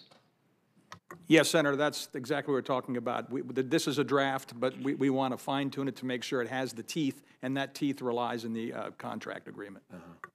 Yes, sir. I think we need to operationalize each part of it into the individual home agreement between the provider and the resident, and we also need to look at operationalizing key parts of it into the incentive fee structure and everything else, so that we're hitting it at multiple levels and enforcing it that way. Going back to a second to your oversight and thinking about the garrison staff, and we've seen reports that there's been significant cuts in the number of civilian employees who actually look at these installations, run the installations.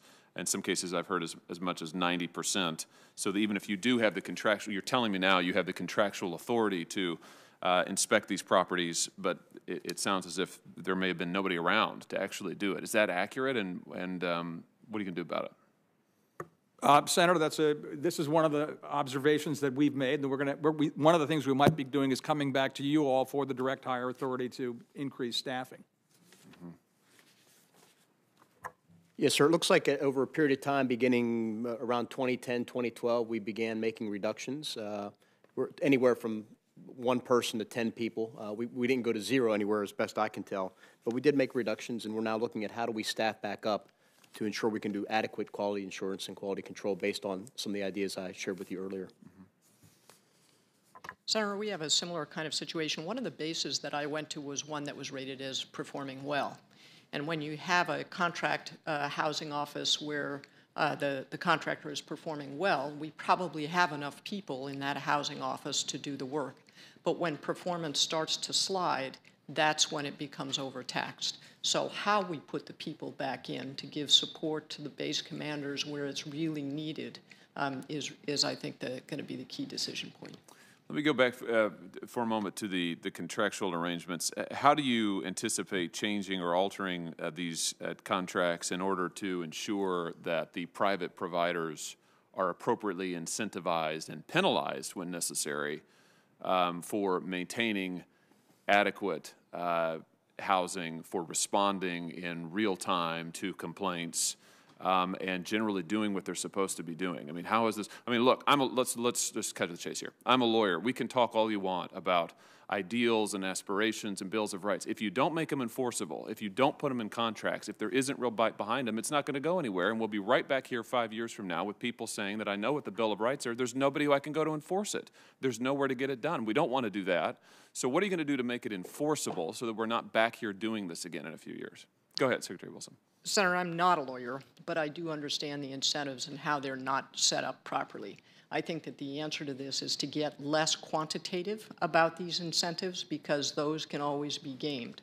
We need to put authority with the base commander so that that local contractor knows that the base commander can say, no, that work isn't good enough, and it can impact their bottom line. Senator, I look forward to having the negotiations with the private partner venture partners to see how we can come to a solution that provides us what we need for the product that we required to be delivered. I can't give you exact levers right now, but like I said, in the whole Bill of Rights, it will not work. It'll be a puff piece unless we link that into the agreements, whether at the local lease level or at the operating level. I completely agree with my colleagues on this matter. Thank you, Mr. Chairman. Thank you, Senator Hawley. Senator Peters. Thank you, Mr. Chairman, and thank you for all of you being here, and I appreciate your attention to this issue and obviously very serious attention to the issue that you're taking. But I think it's important for us to step back and take a personal look at how this is actually impacting an individual and a family. And I want to recognize that there are two folks in the audience here today from both Michiganders. Rachel Kilpatrick, who's a soldier stationed at Fort Bragg in North Carolina. She's here with her husband, Calvin, and I had the honor of meeting with them, talking in depth about kind of the troubles that they went through, really kind of a nightmare that they went through in relation to their home. In fact, their home at Fort Bragg has been recently deemed unlivable. I think they were living in a home that was deemed unlivable. It's pretty outrageous. It was infested with termites. It had a severe outbreak of black mold, which caused significant health issues for her family. You're not going to be able to see this, but I'm sure you've seen some of these pictures, and I'm sure General Millie, Secretary Esper, you've seen some of this when you visited Fort Bragg. Thank you for being there. But for the others, you know, this is a picture of their home. I'll describe it. There's just black mold all through the wood here in the frames, along the floor, along this beam. It's pretty despicable as to where they were living. And it's no wonder that they've had some significant health impacts, particularly with Calvin talking about respiratory issues related to that. And what gets me as I see this, and then I hear from contractors who say that, well, maybe we should adjust the BAH formula to provide more money for this. And then this is a public picture that was out. This is the landlord for this property, who has a 100-acre estate. I think this is his dining room. This is a pretty nice dining room for the landlord. Probably can't see that, but that's pretty amazing picture. So it doesn't sound like he's hurting too much, although he thinks maybe I can't maintain this property while I dine with my friends at this incredible mansion on 100 acres. It brings back visions of the term landlord back in the medieval days, where the landlords lived like this and other folks lived like this. Of course, these folks are soldiers, sailors, airmen, Marines, who are serving our country and serving it with honor. This is simply unacceptable for us to treat this way. Her husband, Calvin, is an example of someone who's now suffering from some health issues, some respiratory issues. He told me this morning that what he wanted to do was join the Army, that his wife was they were going to have children, he would join the Army. But now, because of respiratory issues that may actually be a result of living in this condition, he won't be able to join the Army and serve his country, something that he wants to do. So as we move forward, and all of you have made a great commitment of moving forward, what are we going to do about the people who are suffering from health issues as a result of living in these conditions in the past? Let's not forget what has already happened as we look forward. If you could tell me, how do we hold these landlords accountable for health issues? This is a process that supposedly was going to save taxpayer money, but now we have people in TRICARE and other health. We've heard instances where children may have been impacted as a result of living in these kinds of facilities. What are we going to do? We'll start with Secretary Esper and each of the secretaries. What are we going to do to go back to make sure those who were harmed in the past, that we hold these landlords accountable for what they did to some of our wonderful service members? Secretary Esper. Well, Senator, thank you, first of all, for sharing that. I want to thank the family for coming forward, and much as I did in all the families I've spoken to, the chief and I and the spouses we met, again, wholeheartedly apologize that they have to live in such despicable conditions. It is unconscionable that that would happen. And it's troubling, the story you convey. First of all, the first concern obviously is to the health of the soldier and the family members, and we've talked to our doctors about this. I visited Womack and spoke about this when I was at Womack Hospital at Fort Bragg, and of course I encourage them to immediately see their primary care provider, and if there's not getting any attention, we'll meet with them immediately after this hearing and make sure we get them connected to the right people, specialists as need be. And then I think you're right, over the long run, one of the things the Army is doing is making sure we can track the houses and make sure we know who's lived in those houses year over year over year, and certainly, of course, track the medical status of our soldiers and their dependents, and make sure we understand if there are any relationships over the long haul. And then I think we need to pursue aggressively, if there's accountability, if there's something that was caused by act of negligence of the private contractor, to hold them liable. But at the end of the day, the Army is going to take care of its own. We're going to make sure that we take care of their needs medically and health-wise. But the important point is you will hold these landlords accountable. Absolutely. I think they're the first recourse. Is they had a responsibility to maintain quality homes, and in that case, clearly, the homes I saw that Senator Tillis joined me with down at Fort Bragg, they were not doing that. And in other places that the chief and I and other members of the chain of command are doing, they are not maintaining the quality that they are responsible for. Thank you. Secretary Spencer. Senator, I reverberate what Secretary Esper just said, and first of all, we have one of the best health care systems around for our sailors, soldiers, Marines, airmen, guardsmen, and their families. That's number one, is their health. Number two is doing what you're talking about doing, which hold accountability. The agreements, the master operating agreements, have the requirement for the product they have to deliver. They will be held to that standard in the contract. Thank you. Secretary Wilson. with respect to the health issues, the most important thing for a member who thinks their health has been affected is to go to the military treatment facility and get evaluated and treated and have it documented. Each of our bases have legal assistance to help family members identify what their options are and to be able to work those through with respect to a claim towards this provider. But it raises another issue, and I'll defer to the Chief on this. Yes, Senator, central to your question, too, is what Chairman Inhofe brought up in the beginning, which is when did we know and how did we know it? And how did we not see the breakdown in trust that was occurring? And what are we doing about it to make sure that can't happen again? So what we're putting in place is there are 5 methods of what I call avenues of alarm, right? When there's safety or security, the issues like you bring up, that has to generate command team action and follow-up. The first one is you go to your housing management office, which is your first line of defense at the base, your advocate. That's got to trigger action and follow-up. The second is you go to your command team, first sergeant or commander. That's got to trigger action and follow-up. The third is you go to your medical provider and say, I think I have a health concern about my children and it's associated with my home. That can't stop within the medical community. It's got to get to the command chain and trigger an alarm.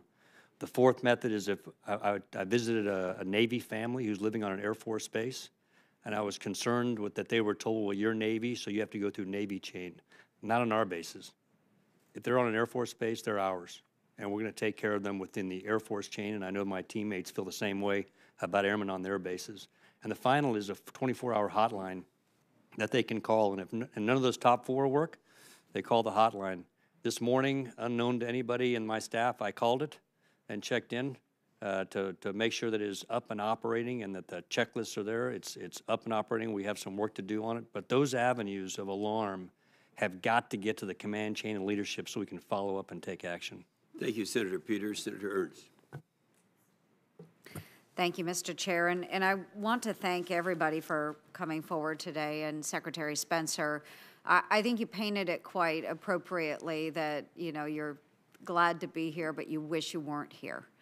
This is a topic that we shouldn't be addressing in today's age. I was a young military spouse many, many years ago, married to an NCO, and we had similar issues. They are not nearly as bad as what we have seen from our families. I remember living in Indian Head at Fort Benning, Georgia, and the roaches were horrible. So bad that my husband and I did have to move into another set of quarters. They couldn't get rid of them, but we had to do it at our own expense. I thought that would have been alleviated 20, 25 years later. Obviously, it hasn't. Now, early 2000, living on Eglin Air Force Base. Army unit, belonged to Fort Benning, but we were living on Eglin. And the mold problems in Florida, horrible. The guys living in our barracks out there on the Ranger camp, subjected to holes in the walls. You could see daylight. It took a lot of arguing between the service branches to get that taken care of. This shouldn't happen, folks. We really owe it to our service members to do better for them and their families. And I'm thankful that you understand that. I'm just sorry that it took their situations coming to this level to be taken care of when it could have been taken care of at a much lower level in a more expedient manner. So I'm glad we have the opportunity to straighten this out. My fear is that we'll raise the issue, we'll have these discussions, but we won't see the necessary follow-through. So do we have a timeline? I'd like to hear from all of you. We've talked about the Tenant Bill of Rights. We've talked about other types of actions that can be taken. But what is our timeline moving forward? When can we expect to see this? When will those corrective actions be taken for our families? Secretary Esper, can you start, please? Thank you, Senator, for your comments and your service as well. I think we look at this generally in terms of immediate, mid, and near term. The immediate challenge right now is to knock down all the life, health, and safety work orders. That's happening right now on all 49 Army installations. Get those resolved, and then take care of the other work orders as well. And then I think in the midterm, what we need to do is, at least with regard to the Army, staff up quality assurance, quality control, We need to make sure that we have adequate, independent, objective reporting systems on our Army bases to make sure we understand soldier satisfaction with the customer service being provided, and a few other things there. And then in the long term, we really need to, and I think this will happen over the coming weeks, we need to finalize the Bill of Rights, looking for input from Congress, and then begin negotiating that and the leases and all the other pieces of that we discussed today to make sure we get it contractually bound for the long term. And then there are other longer term issues, re-educating our garrison commanders, our chain of command. The bottom line is this problem didn't come up overnight. It evolved over years, and I think it's going to take some time to get it finally resolved and in place and intact and maintain the close supervision so it doesn't fall back off the radar screen. Mm-hmm. And Secretary, do we have a timeline? What do you envision? What do you think is realistic? What can we tell our military families when this will be implemented? Bottom line, Tenant Bill of Rights. Right. I want to believe we'll finalize the Bill of Rights here in the next few weeks with your input, and then begin discussing with the contractors. The chief and I have already had some discussions with them, generally in favor in terms of principles we outlined 2 weeks ago. But then I think it's the hard work that Senator Hawley talked about, is getting the lawyers and making sure we change all the agreements. So I would hope that we'd be able to do this in a few short months to make sure it's all in place and lined up, and then we're working against these new standards. We're working against contractual obligations.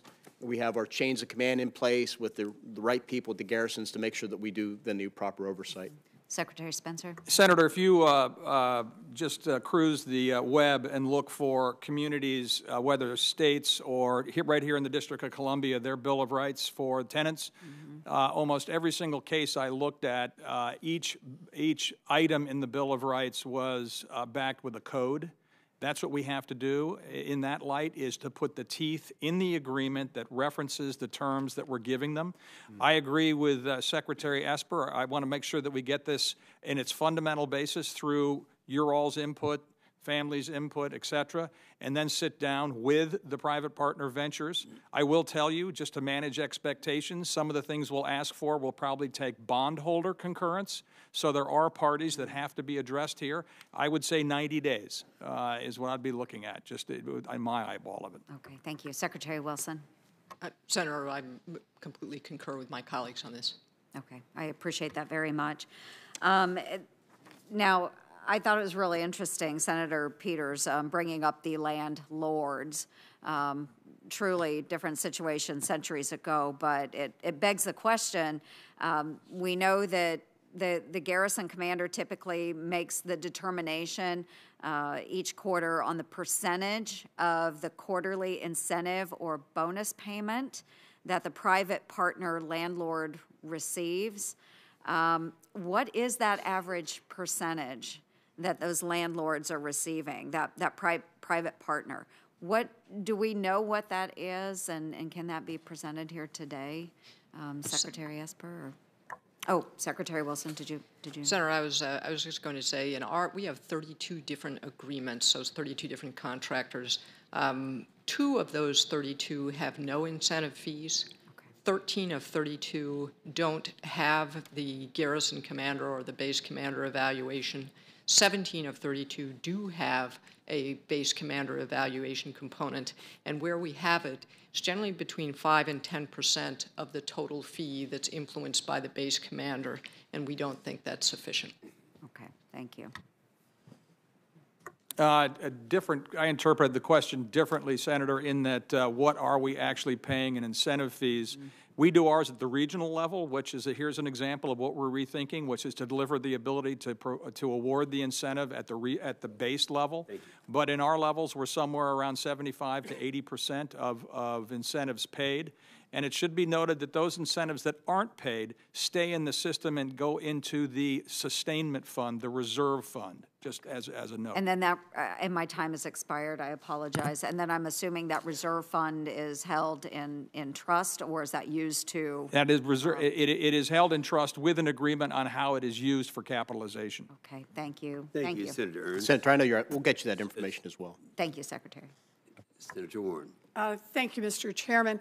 So before the previous hearing, I sent out letters to all 5 of the private housing companies that testified 2 weeks ago to get some more data and background information on what was going on.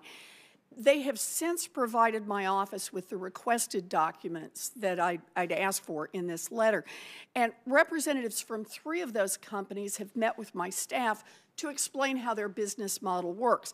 The companies summarized 600-page, complex, secret financial agreements into a single PowerPoint slide that clearly laid out how they actually don't make much money and they only receive their fees after setting aside money for operating and maintenance expenses. Meanwhile, they also claimed that because people don't have to live on base, they are properly incentivized to provide excellent service. If you believe the companies, it all makes sense on paper. The market works perfectly. They said, in effect, there's no problem. The incentives are all working. The market works. Nothing to see here. So let me just start by asking Secretaries Spencer, Esper, and Wilson, do you agree that the housing market for base housing is working properly? Would you like to start? Secretary Esper?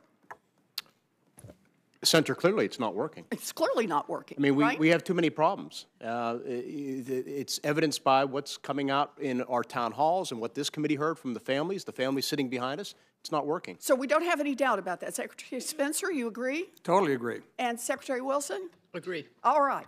So the market isn't working as intended. We have to ask the question why it isn't working intended. And the basic idea behind what it takes for a market to work is there have to be rules and there has to be someone who's willing to enforce the rules. Last week, the Army Personnel Chief told us in a military personnel subcommittee that the terrible conditions in which military families have been living are a leadership failure, plain and simple. Do you all agree with that assessment, Secretary Esper? Yes, ma'am. I think the chain of command over the past 20 years has slowly walked away from being involved in the housing of our soldiers and their families. Yes. And everyone else agrees with this? I'll get you on the That's record true. there. Senator, I think that there's more than that. I think that the financial incentives as they are structured do not incentivize the right behavior. Okay, so you're saying you think both the contracts are bad, but let's just start with the enforcement part of this is also a problem, and that's a leadership problem. Is that right? Yes. Just want to make sure we're in the same place on this. Leadership both in the military side and also the local leadership of the contractor. Okay, but it's leadership on the military side that enforces. It's not the contractor that enforces. One of enforcement, that is true, but we have where I would say that where we don't have problems at bases, local leadership and management quality really matter. And that is the biggest indicator of quality housing, is a good local manager by the housing contractor. Fair enough, Secretary Wilson, but I just really have to bear down on this point. If no one will enforce the rules, then I understand exactly how incentives work. And the way incentives work is to improve your profits by not delivering the product that you promised to deliver. So we've got to look at both of these, the leadership on how we get enforcement of the rules and whether the rules themselves are adequate. And I take it from what you've already said, we have a leadership problem, but we also have a problem on the rules. Correct, Secretary Esper? Yes, ma'am. I do want to make a good point, something the Chief reminded me of, because we need to be fair to the chain of command here, too. There was an instruction given by civilian leadership in the 2013-ish time frame to say you are not responsible, that you should not conduct inspections of the homes. And so we've subsequently unwound that and are now giving different guidance to the chain of command to be involved. Okay, but who gave those orders? I mean, we can talk leadership. Let's just move up a little. Somebody issued those orders, and it didn't come from the contractor. An assistant secretary at the time did. An assistant secretary of the Department of the Army. The Army. Yes, ma'am. Said, don't enforce the contracts, in effect. No, it said, do not, you're not responsible for conducting inspections of the housing. But who was going to enforce the contracts? Well, we completely agree, Senator. All right. Okay. So there's the problem we've got. We need better rules, and we need better enforcement of those rules. I'm putting together a reform bill that will enhance oversight, protect tenants. I know we're working on a tenant bill of rights here. You know, the committee can put all of the right rules in place that it wants, But if the leadership doesn't enforce those rules, then at the end of the day, we're not going to be delivering for our military personnel. Enforcement, not just signing the contract, but enforcing the contract is absolutely critical. So I just want to dig down on one part of that and on some reports of potential fraud. The committee has received reports from military families who are being charged for things like carpet replacement upon moving out, but the carpets are not actually replaced. Do the services conduct any inspections when the houses are in between tenants to make sure that the providers are actually completing the work that they're charging the military families for? Do we know the answer to that, Secretary Esper? I can't tell you right now, Senator, but I'll get you the answer. But I've heard the same thing, and I think going forward, one of the things I said earlier today is we want to have 100% quality control on any transition, moving in or moving out, because we've heard similar reports. If someone's going to have to pay for it. Secretary Spencer, did you want to add to that? It is technically, Senator, the housing office, the local housing office. Again, oversight, whether they do it or not, is now front and center. Okay, so they have the authority to do it, they're just not doing it. And Secretary Wilson, did you want to add anything to that? Senator, we do about a 10% sampling, so it is not a 100% look at the turnover time. I also would like to say that we take all indications. I'm sorry, you do 10% sampling. What have you found in your 10% sampling? I'd have to get you the data. Okay, whether this is a problem or not. Okay, and what kind of follow-up you do if you find out there's a problem? If there is an indication of fraud, we take that seriously and turn it over to the investigators for fraud. Okay. I appreciate that, but I'll just say it again. Until we get some real enforcement on these rules, we can write all the rules we want here in Congress, but we got to rely on you folks to make sure they actually get enforced. Thank you. Thank you, Mr. Senator Chairman. Warren. Senator McSally. Thank you, Mr. Chairman. And Senator Warren, this may be one of the few areas that you and I are in strong agreement with each other, and I look forward to working with you on it. And thanks for the leadership all for coming here today on this really important issue, and for the families who are represented here, some of which testified a few weeks ago. We've been talking a lot about landlords, but honestly, based on hearing their harrowing stories, some of these sound like they're slumlords, not landlords. And I can think about, we've been talking a lot about the commander. I can't imagine being a commander and having someone in my unit whose family is dealing with these types of situations where their kids are sick, they end up, live in a hotel not knowing day to day where they're going to be sleeping the next night with them and their children and their families, and the uncertainty and the lack of responsiveness and the impact that has not just on the welfare of those individuals, but on the readiness of that unit and the ability for them to be able to do their warfighting mission. This is ultimately a commander responsibility. And you mentioned, Secretary Esper, how some guidance in the past somehow moved in that direction. I think it's probably that way in most of the services. A few years ago, we had an incident with energy bills pop up at one of the bases in Arizona.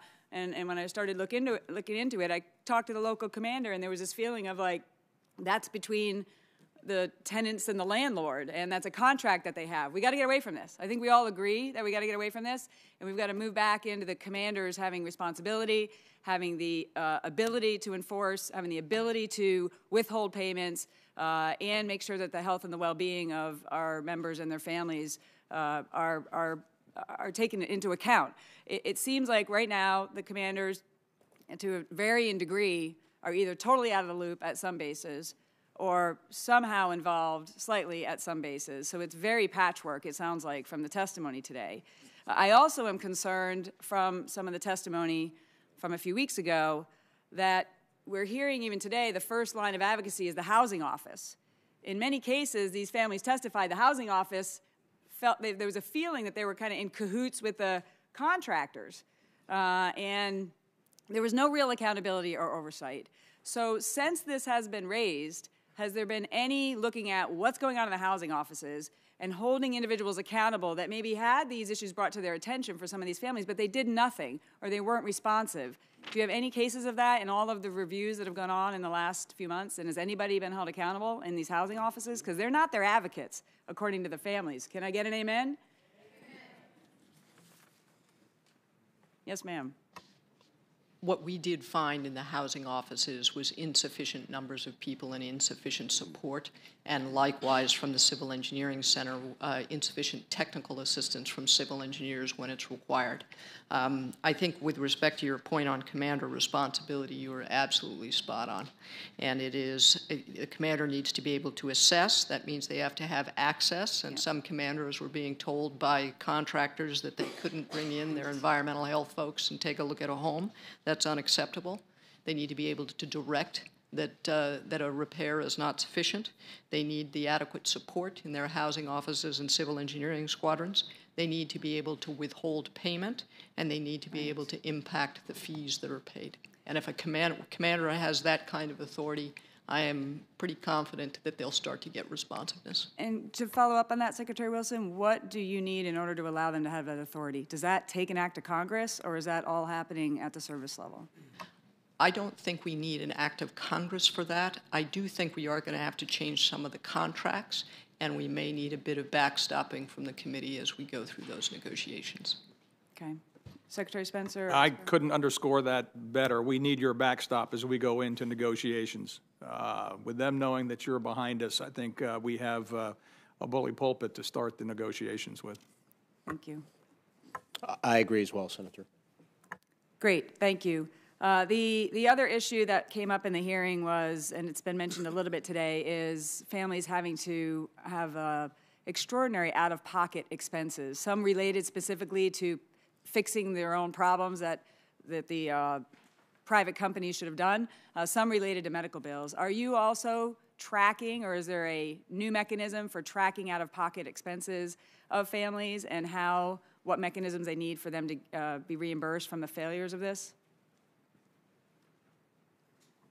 Senator, they should not be paying out-of-pocket expenses for something that is a responsibility of the private contractor. I have heard those stories as well.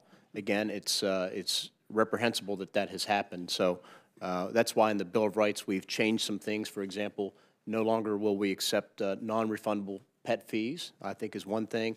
And there are other fees out there as well we need to address. And likewise, in terms of when somebody PCSs and they move in or move out of a house, having a third-party Army person there on the spot to arbitrate any issues so that they just don't arbitrarily keep their BAH, claiming that there's excessive damage to the home.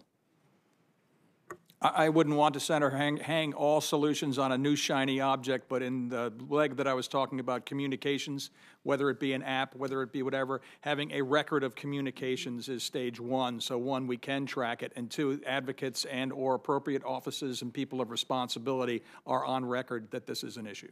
Okay, thank you. Secretary Wilson, anything to add? No, Senator, I think my colleagues have covered those pretty well. Okay, great. I am almost out of time, but I do want to just go back with a follow-up on my last statement of, I really think you guys need to look at the housing offices and the housing advocates and what their role has or has not been, not just technical issues or manning, but again, the stories and the testimonies we had for specific individuals in those cases, not everybody, but what's happened, even if they're undermanned, but them not playing their proper role and not actually being the advocate for the families. Thanks. Thank you. Senator McSally, Senator Blumenthal. Thank you, Mr. Chairman. I want to thank the chairman and the ranking member for following up on this issue and all the military families who are here today. And I want to thank General Milley for visiting with me yesterday and really giving me a very candid and determined view of the extent and magnitude and complexity of this issue. And like the panel today, he was reasoned and deliberate, but I sensed in his view what I hope you share, which is a sense of outrage and anger that we've come to this point. Now, I'm just a country lawyer from Connecticut, but I was a prosecutor for a good part of my career. And what I've seen about landlords and about others who may break the law is that they understand money, particularly withholding of money, and they understand prosecution. There have been references here to fraud.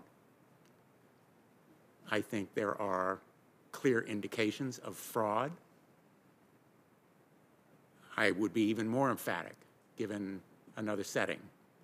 But I would recommend that these issues be referred to the United States Department of Justice for investigation. What's happened here is criminal. It may not be criminal in the sense of provable beyond a reasonable doubt in a courtroom against a specific company or individual. I'll leave that to the Department of Justice. But I would respectfully recommend that each of your services ask the Department of Justice to be involved in an immediate, intensive review of whether a criminal investigation is appropriate or a civil investigation, because that's the enforcement that these landlords will understand. They are landlords. They may be slumlords, but they've counted on this cash cow. It is a risk-free cash cow. Very few landlords in the country have tenants who are obligated to pay for decades, literally decades, without any real accountability. That's been their situation up to the present. So I'd like to ask each of the service secretaries who are here today, would you consider asking the United States Department of Justice to be involved?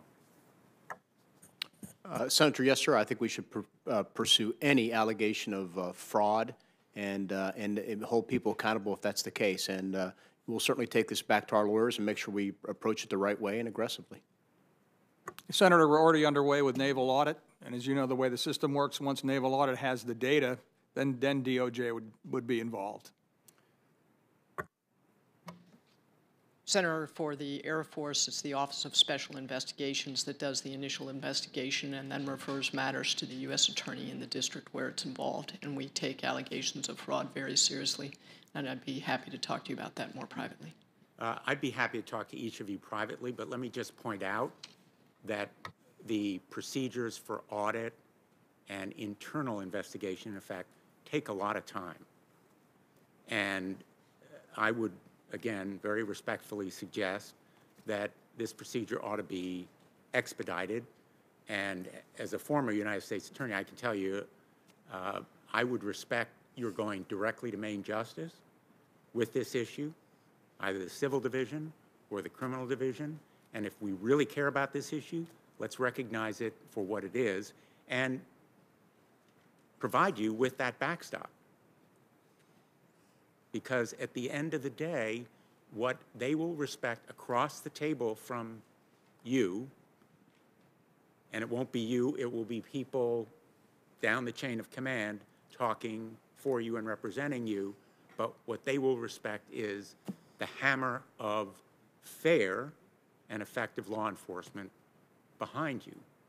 And I think if this problem had just arisen, if it were new or novel, maybe following the normal audit procedure would make sense. But we're dealing here with a problem that has festered for a long time. I think that's been the overwhelming testimony here today. And I appreciate your being willing to talk to me and perhaps others of the committee about an immediate referral to the Department of Justice. And I say I'm going to be formalizing that request in a letter that I hope to send to you within the very near future. I want to ask about the health impacts. I heard from a woman, military family who lived in housing in New London at the sub-base there from April 2014 to August 2018. She explained that the Balfour BD maintenance officer was responsive to some of her maintenance requests, like clogged drains. When she reported mold in their bathtub, they were advised just keep washing and cleaning the mold after every shower. Her youngest child caught pneumonia and shortly afterwards suffered a stroke. only a week before her first birthday. She acknowledges she'll never be able to determine whether the stroke was caused by the mold in the apartment. But I'm asking now about the health effects, particularly on children, and whether you have been in touch with the VA, because some of these individuals may no longer be involved in active military service, to determine whether these environmental hazards and toxic substances encountered during military service can be compensable and treatable under the VA health system. I'll go down the line again, beginning with you, Mr. Yeah, before we go down the line, we are going to adhere to our time limit, so I would deny that at this time and recognize Senator Tillis. I'm sorry, Mr. Chairman. I'm happy to take those answers in writing and adhere to the time. Thank you, Senator Blumenthal. Senator Tillis happens to be, in addition to a good member of this committee, the chairman of the Personnel Subcommittee, so he deals with these issues on a daily basis. Senator Tillis. Thank you, Mr. Chairman. Thank you all. We had a Judiciary Committee markup, and I had one other commitment. Otherwise, I would have been here to hear your testimony. And I'm only going to probably ask one question. I want to start, though, by thanking Secretary Esper. He was down at Fort Bragg. I was with him on Friday. We got an opportunity to visit two houses, the Bloods and the Blankenships. We got to meet little Jason, a little 18-month-old that's living in unacceptable housing conditions. We heard stories from a very empowered wife, Miss Blood, who is standing up for other people who I think are a little bit intimidated and were afraid to come forward. I frankly believe that we've somehow drifted with a program that started out well in 1996, worked well for a while, but now we're in the wrong place. I, for one, am not prepared to simply place blame on any link in the chain, though, because my guess is the housing providers are at fault, the command is at fault, the department is at fault, and Congress is at fault for taking their eye off this ball. The one thing that I tell everybody when I get before a committee hearing, if you're in North Carolina and you're living in a house that has military housing that has unacceptable conditions, if you haven't gotten the right reaction from your command, call my office. It'll be casework, and I'll guarantee you it'll move to the top of the stack. I also want to thank General Milley for coming in and talking about the plans, and Secretary Spencer for the phone call that we had, and I know I'll have discussions with all of you over time. But we've got, I'm not going to let go of this for the remaining Congress. We will have another oversight hearing with the chairman's blessing to see where the progress is. And I'm not talking about next year. I'm talking on fairly short intervals, because if you look at this is not rocket science. We can fix this, and it starts by doing what every branch has said they're going to do. They're going to go out and knock on every door and request permission to come in and see things that they think are unacceptable. Many of them will be okay. Some of them won't. All of them need to be identified. I do want to ask a question, and it's probably less of a question, but more of a commitment from you all. It's been brought to my attention that some of the housing providers go to these young people. I mean, these are young, it may be the first lease they've ever signed. And they go to these big organizations. Some of the ones are smaller, and these big organizations waive a non-disclosure agreement in front of them and say, if you sign this non-disclosure agreement, there may be actually some sort of a bonus or a payment that you will be entitled to if you don't bring up what may be inadequate housing. That's at least how I read it. I don't know if y'all are aware of this, but here's what I'd like to find out if we can do immediately. Rescind every damn one of these that have been signed. Because it looks to me, and I don't mean to be cynical, but this is a practice by the housing providers. They better come up with a damn good reason for having somebody sign on to this, because I've been a landlord before. It would have never occurred to me to say, I want you to sign away your right to say you're living in inadequate conditions. I don't know if that makes sense to any of y'all. I'm not going to ask you to go down the line, because God forbid you say it does. Because I can't imagine on any level why it would make sense to have a new tenant, these young kids, asked to sign this agreement, not understand the implications of it. So in my view, if any of these agreements are in force, I expect them to be rescinded over the next 30 days. And over the next 30 days, if they're not rescinded, I want to know what housing company wants to come before me and tell me why it makes sense. Tell me the business reason why it makes sense. Tell me the reason why it's for the good of the tenant. I'd love to have that conversation. We'll have it in an open hearing. We'll have it in my office. But I'll guarantee you, this has got to stop. Again, all of you have responded the way I would expect you to as the great leaders that you are. We have drifted. I can't imagine that any of you would have knowingly allowed the conditions that we've seen actually persist. But now I expect every one of you to be on the tip of the spear to fix it. And everybody in command better be in touch with their folks that they've been entrusted to take care of. They better fix it. And they better applaud people who are coming forward in these communities and stepping up and being the ones that are saying, this is wrong. This is not the way we treat our men and women in uniform. And I know you all agree with this. But this has got to be on short intervals. This isn't something we come back to next year and say, how have you done over the last year? We will have meetings in my office. We will have as many hearings as the chair will allow me to have. I want to see end to end where you're making progress, and I want to see short interval timelines. But over the next 30 days, I want to see every damn one of these canceled unless you want to walk into my office with the housing provider that thinks it's a good idea and build a case for me removing myself or changing that position. So thank you all for being here. And the last thing I would ask every member of the Senate to do, if you've got a military installation anywhere in your state, go visit them.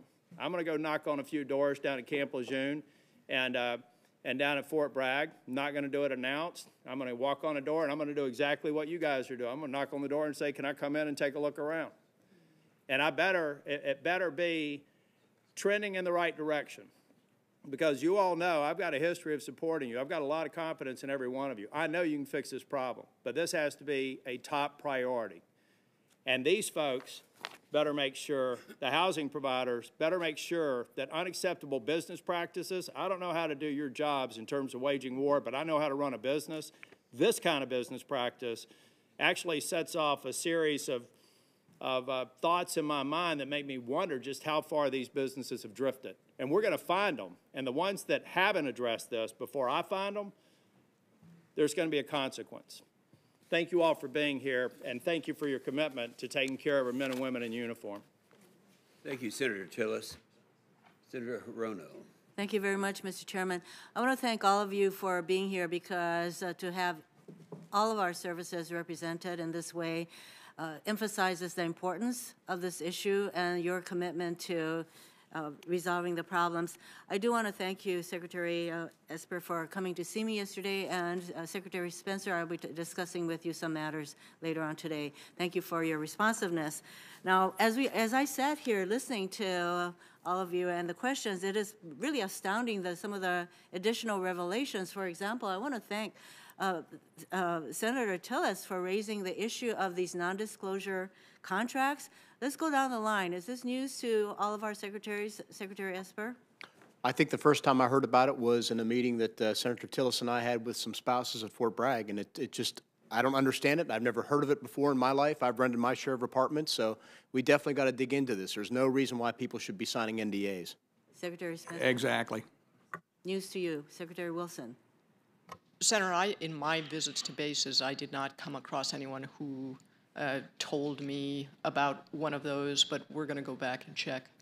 Thank you, because I think that is simply astonishing that tenants would be forced to sign these kinds of documents, and it may be one of the reasons that we hear from the tenants that there's a fear of reprisal if they even say anything. So I would very much appreciate, I share Senator Tillis's concern about these kinds of so-called contracts.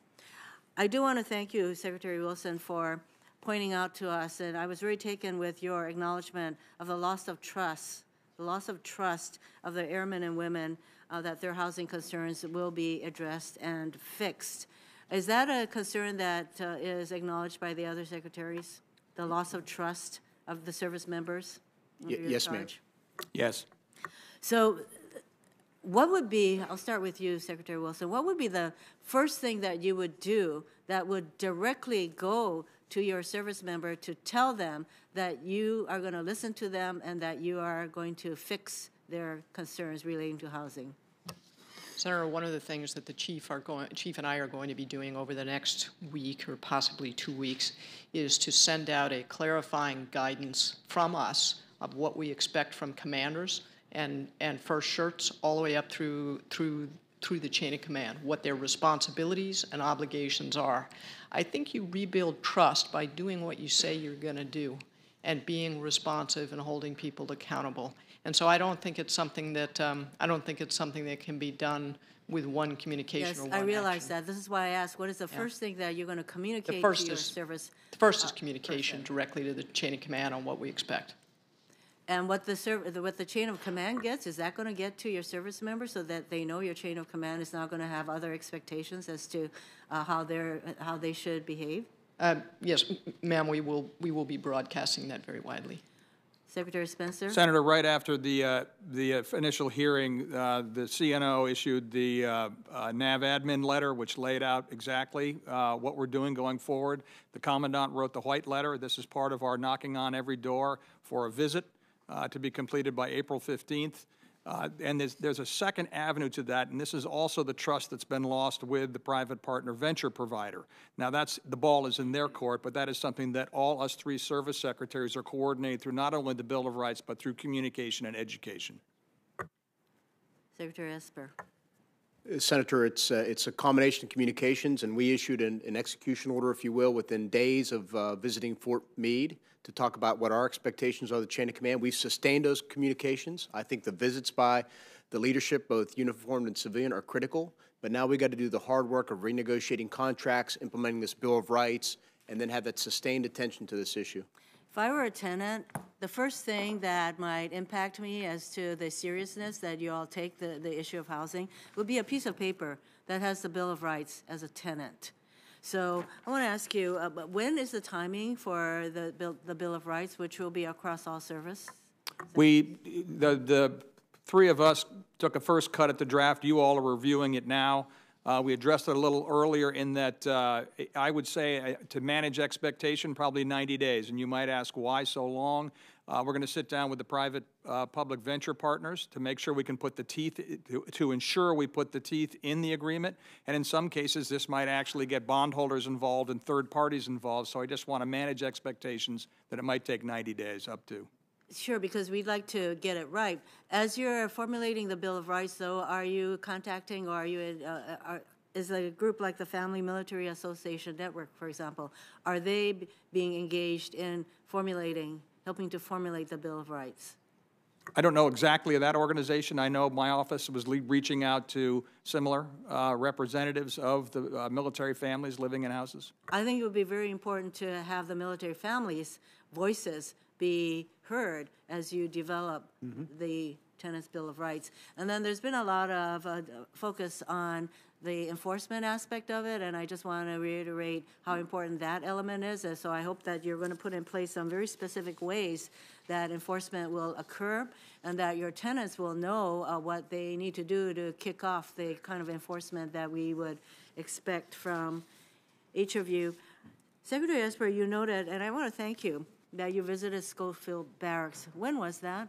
That was last summer, Senator.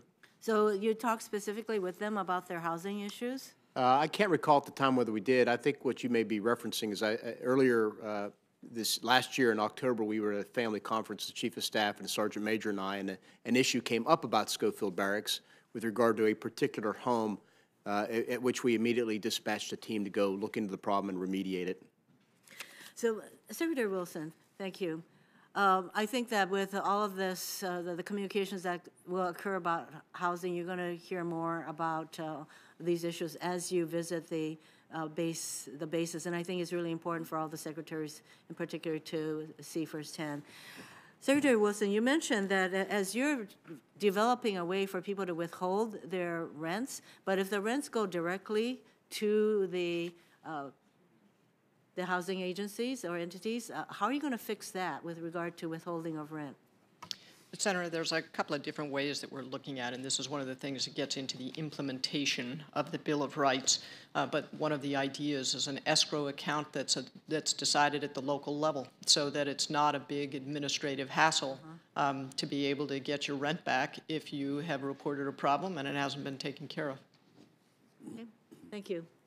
Thank you, Mr. Chairman. Thank you, Senator. Let me make one last comment here. I want to be sure everyone understands, this isn't going to be the last hearing that we're going to have. Senator Reid and I have talked about this. In fact, the next one we've already had with residents, we've had with government, but we haven't had a hearing with the contractors, and that would be next. So for the purpose of this meeting, I'm going to ask Senator Tillis, the chairman of the Personnel Subcommittee, to chair the remainder of the meeting. Senator Tillis. Now it goes to Shaheen. Senator Shaheen. Well, thank you, and thank you all for being here.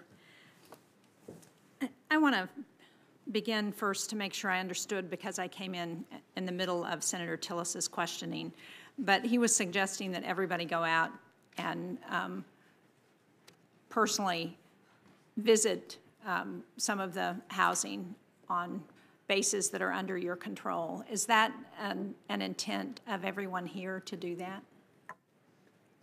Yes, ma'am, it is. I've visited a few bases the Chief of Staff has, the Vice Chief of Staff has, the Undersecretary has, and of course, undergoing right now is a 100% inspection of all of our housing units that'll be complete in about another week and a half or so.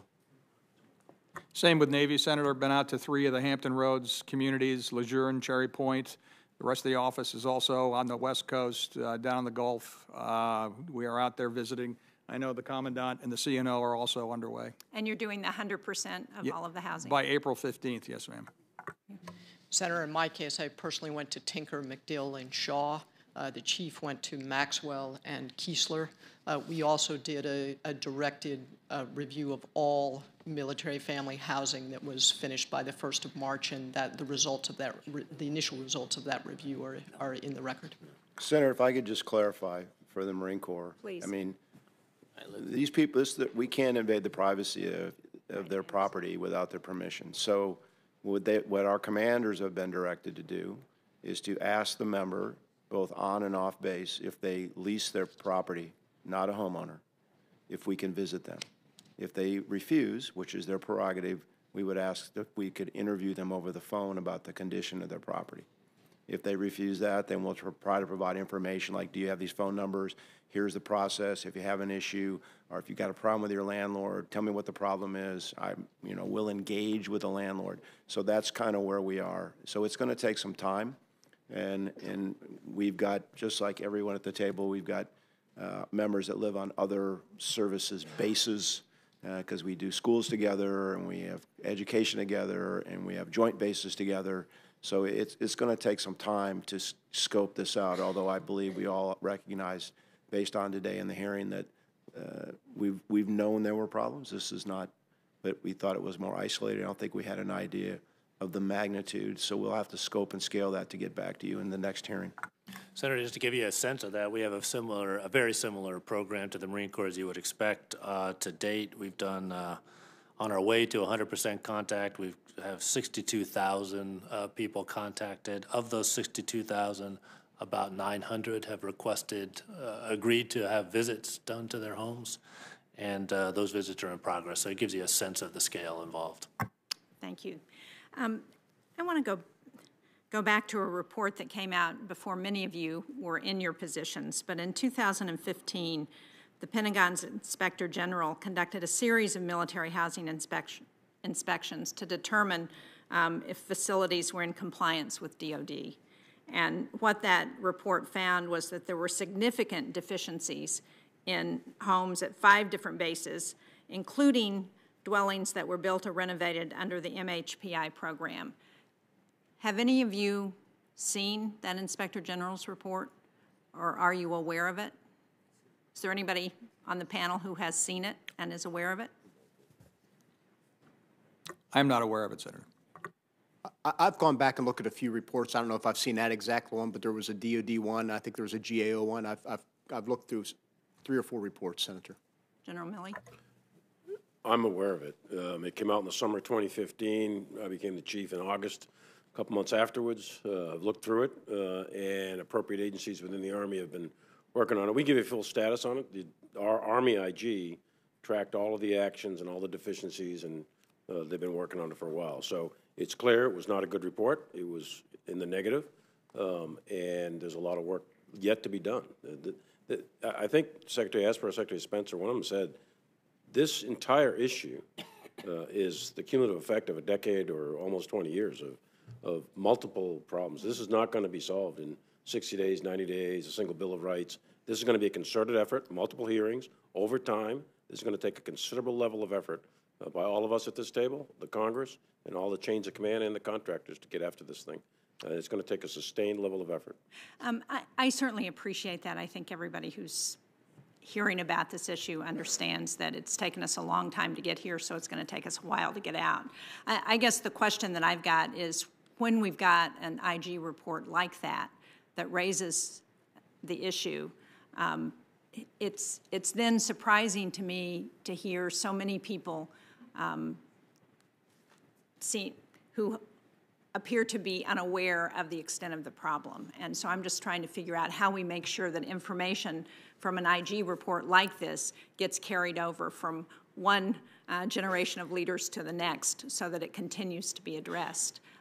You spoke to the fact that the Army is continuing to address what was in that report. Is that something that, again, if people are unaware of it, clearly you haven't done anything to address it, but how do we make sure that this kind of a report gets shared and addressed as leadership changes? Senator, in the case of the Air Force, we track all open IG recommendations monthly, and we have corrective action plans on every open IG recommendation. Our standard now in the Air Force is that there must be a corrective action plan for any DoD IG finding within 30 days, and that our objective is that 90% of them be closed within 12 months of the finding. We were aware of some systemic problems, particularly related to construction quality and a lot of the impact of water and moisture and mold and so on at 4 of our bases that were very significant, and the construction on those continues. Senator, same for Navy. While I said I was unaware of the study, we have the same tracking system.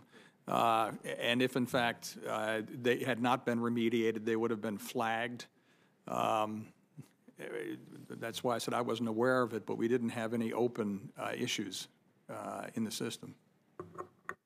Well, I guess, again, that's why I'm puzzled. How do we flag this kind of an issue in the future so that it doesn't get to this point? I was struck, and I appreciated the opportunity to visit with you, Secretary Esper. I was struck with your comments about your concern that people in the military didn't feel like they could come to the military leadership and raise these concerns until it got so bad. And so I know that everybody's wrestling with this, but it seems to me we need to try and figure out how to make sure that it doesn't have to be a crisis or an article that appears in the newspaper before we're aware and begin to address it. Yes, Senator, as I've met and spoken with spouses and soldiers, I think that's maybe one of their biggest concerns is what's the long-term sustained effort to make sure that this doesn't fall off our radar screens. And that's why we're all putting forward a number of ideas to make sure we have the systems in place, that the chain of command is in place, that we get the culture back to where it was, where we're checking in on soldiers and families wherever they live. Thank you. Thank you all very much. I mean, Senator, if I might add, the Army has a best practice there with the outsourced lodging. You've done a terrific job in that regard, and the checks and balances and single points are there. So we can pay attention from even models in our own system. Thank you. Well, now that I've had a chance to count to 10, I'm going to be a little bit more as we close out the hearing. First off, Senator Shaheen, I don't know if Secretary Wilson was able to answer your question about the inspection, but I think that the Air Force is also reaching out and making sure they're all given an opportunity. And it's not that they're barging in every home. If someone says that they don't want their home inspected, then the presumption is they're satisfied with it, and many of them are, to the point that Admiral Richardson made about the number of contacts versus the number of inspections. I would assume that they have a challenge that they want to look at, but we try and characterize them also, Senator, as visits, really, not as formal inspections. Right. That's actually why I wanted to make sure that the families know they're not coming in for some sort of home inspection. But I appreciate the outreach, but it's just these mechanical things that drive me crazy. When you hear a process where the tenant calls and says, "I got what looks like to be a leak," the plumber comes, obviously didn't do their job, followed by the drywall people who had to have known that the patch wasn't fixed. The drywall was wet, but they did their job by patching the drywall.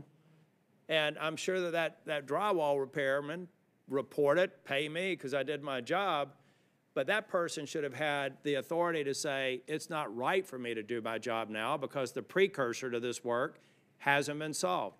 That's what I mean in terms of the supply chain. And General Milley, I agree. Senator, just to kind of add more color to the story, because you recall this, what she told us as well is, when she originally called the work order in, what they told her was, just hang around your house for 3 days, and we'll come sometime during the 3 days. Right. So we give you a window. The norm a 72-hour window while she has a job to go through. Right. So, I thought that Secretary Esper was dead on. I mean, we should be treating this engagement with the tenants the way you engage an Uber driver. Just after the experience with the plumber, give them stars for whether or not they fix the problem. With the drywall person. In other words, let that be the feedstock for determining whether or not these housing providers are doing their job and providing adequate service. That's the sort of modernization that we need to focus on. And General Milley, I completely agree. It's going to take time for us to make sure that we have the operational pieces in place not to drift. I believe that as y'all go through this process, some direction either from this administration or past administrations may have increased or decreased the priority on housing. Let's bring that to the fore. Any congressional action that caused a negative impact, we're not going to find any one person responsible. We're all responsible probably, and we're all going to be responsible for the fix. But the one exception I would take, General Milley and I think only have one exception, and it's his favorite football team. That's the only thing I've found over time that I can't get him to turn around on. But on this issue, I do take exception to the notion that this is going to take a long time to fix for those who are in acceptable housing now. I don't think that's what you meant. So there's two pieces. Number one, fix every single one of them now. I think some of these housing providers are hoping that the problem kind of goes away because people get PCS and they'll wait for the next person to raise the same issue again. So let's separate the systemic, the operational changes that we need to make that will take some time from the immediate challenge to make sure every single person who's in unacceptable housing either gets it up to standard or gets them in another home. And I'll do it. I'm sorry, Jim. That's correct. If it's life, health, safety, it's immediate. But the systemic problems, of which there are many, the restructuring of these contracts, the incentive fees, going to the Department of Justice, all these other things that we're talking about, the structural issues, that's going to take a considerable length of time and a lot of gnashing back and forth between Congress and the Department and the contractors and lawyers and so on and so forth. But the immediate life, health, safety, that's immediate. That's chain of command. We've got to be all over it. And I believe, by the way, that the contractors that we've talked to, the 7 contractors, I believe they're committed to those immediate fixes for life, health, safety. And I do too. And then finally, again, this issue with the non-disclosure, General, go ahead. Yes, sir. I wanted to just talk to that non-disclosure a minute. Senator Cotton allowed us to speak directly to airmen. There's another group out there that I think we can't close this hearing without speaking directly to, and that's parents of airmen. And as a parent of an airman, every Friday afternoon we have 800 young men and women, greatest treasure in our nation's arsenal, walk across the parade field at Lackland Air Force Base and they become airmen. And at the end of that ceremony, the parents rush out of the stands and they entrust them to us. And I'm imagine there's a lot of parents of airmen who are listening to this hearing and wondering whether the leadership of the United States Air Force is taking care of their airmen or future parents. And I don't want to leave this hearing without looking at them in the eye and tell them that we own this and we will take care of their children. And I'm sure the thing could be said straight down the line. So I want to work with you all. I am serious about if maybe this non-disclosure. I also want to tamp down red herrings. If this non-disclosure practice no longer exists, this is just an artifact, that's great. If there's any one housing provider that thinks that they have a rational basis for not rescinding these non-disclosure agreements over the next 30 days, I want to see them in my office. And I want to get to these what I think are big these big rocks that we can turn over fairly quickly so that we can really size the problem and address the problem. Secretary Spencer, and then we'll close out. Senator, I will tell you right now that this afternoon I will call all of our CEOs the PPV, and I have to believe they're probably watching this testimony right now. And if they have any of these documents in their files, they're to be accounted for, and we're going to talk about them this afternoon. Thank you. And again, if they think they have a rational basis for it, I want them to come in my office and explain it to me. Thank you all. You know, every single one of you I've had the privilege to vote for and support in your current positions. I have the utmost confidence in you. I know that you're going to go after this. I know that it's complicated, and you should know that I will do everything I can to help you get to a good place as quickly as possible. So with that, we will end the hearing. I think we will keep the record open for a week, and I'll also pass it over to Senator Reid before we close out. I just simply want to thank all the witnesses, not only for your testimony, but for your commitment to fix the immediate problems and then stay on target for months and months and months as we fix the systemic problems. Thank you. Again, thank you all. We will keep the record open for any questions for the record, and please know that my office is here to help you. Thank you. The meeting's adjourned.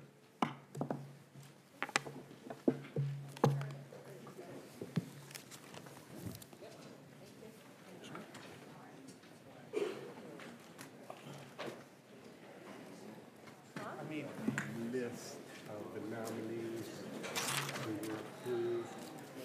I will find that. Okay, the list of nominees that we went through, all the submitted. List of noms. I think we took Yeah. Yeah, we handed it back to Leah. Got it, I think. Yeah, back to Leah. Yeah. Leah Brewer's gonna have it.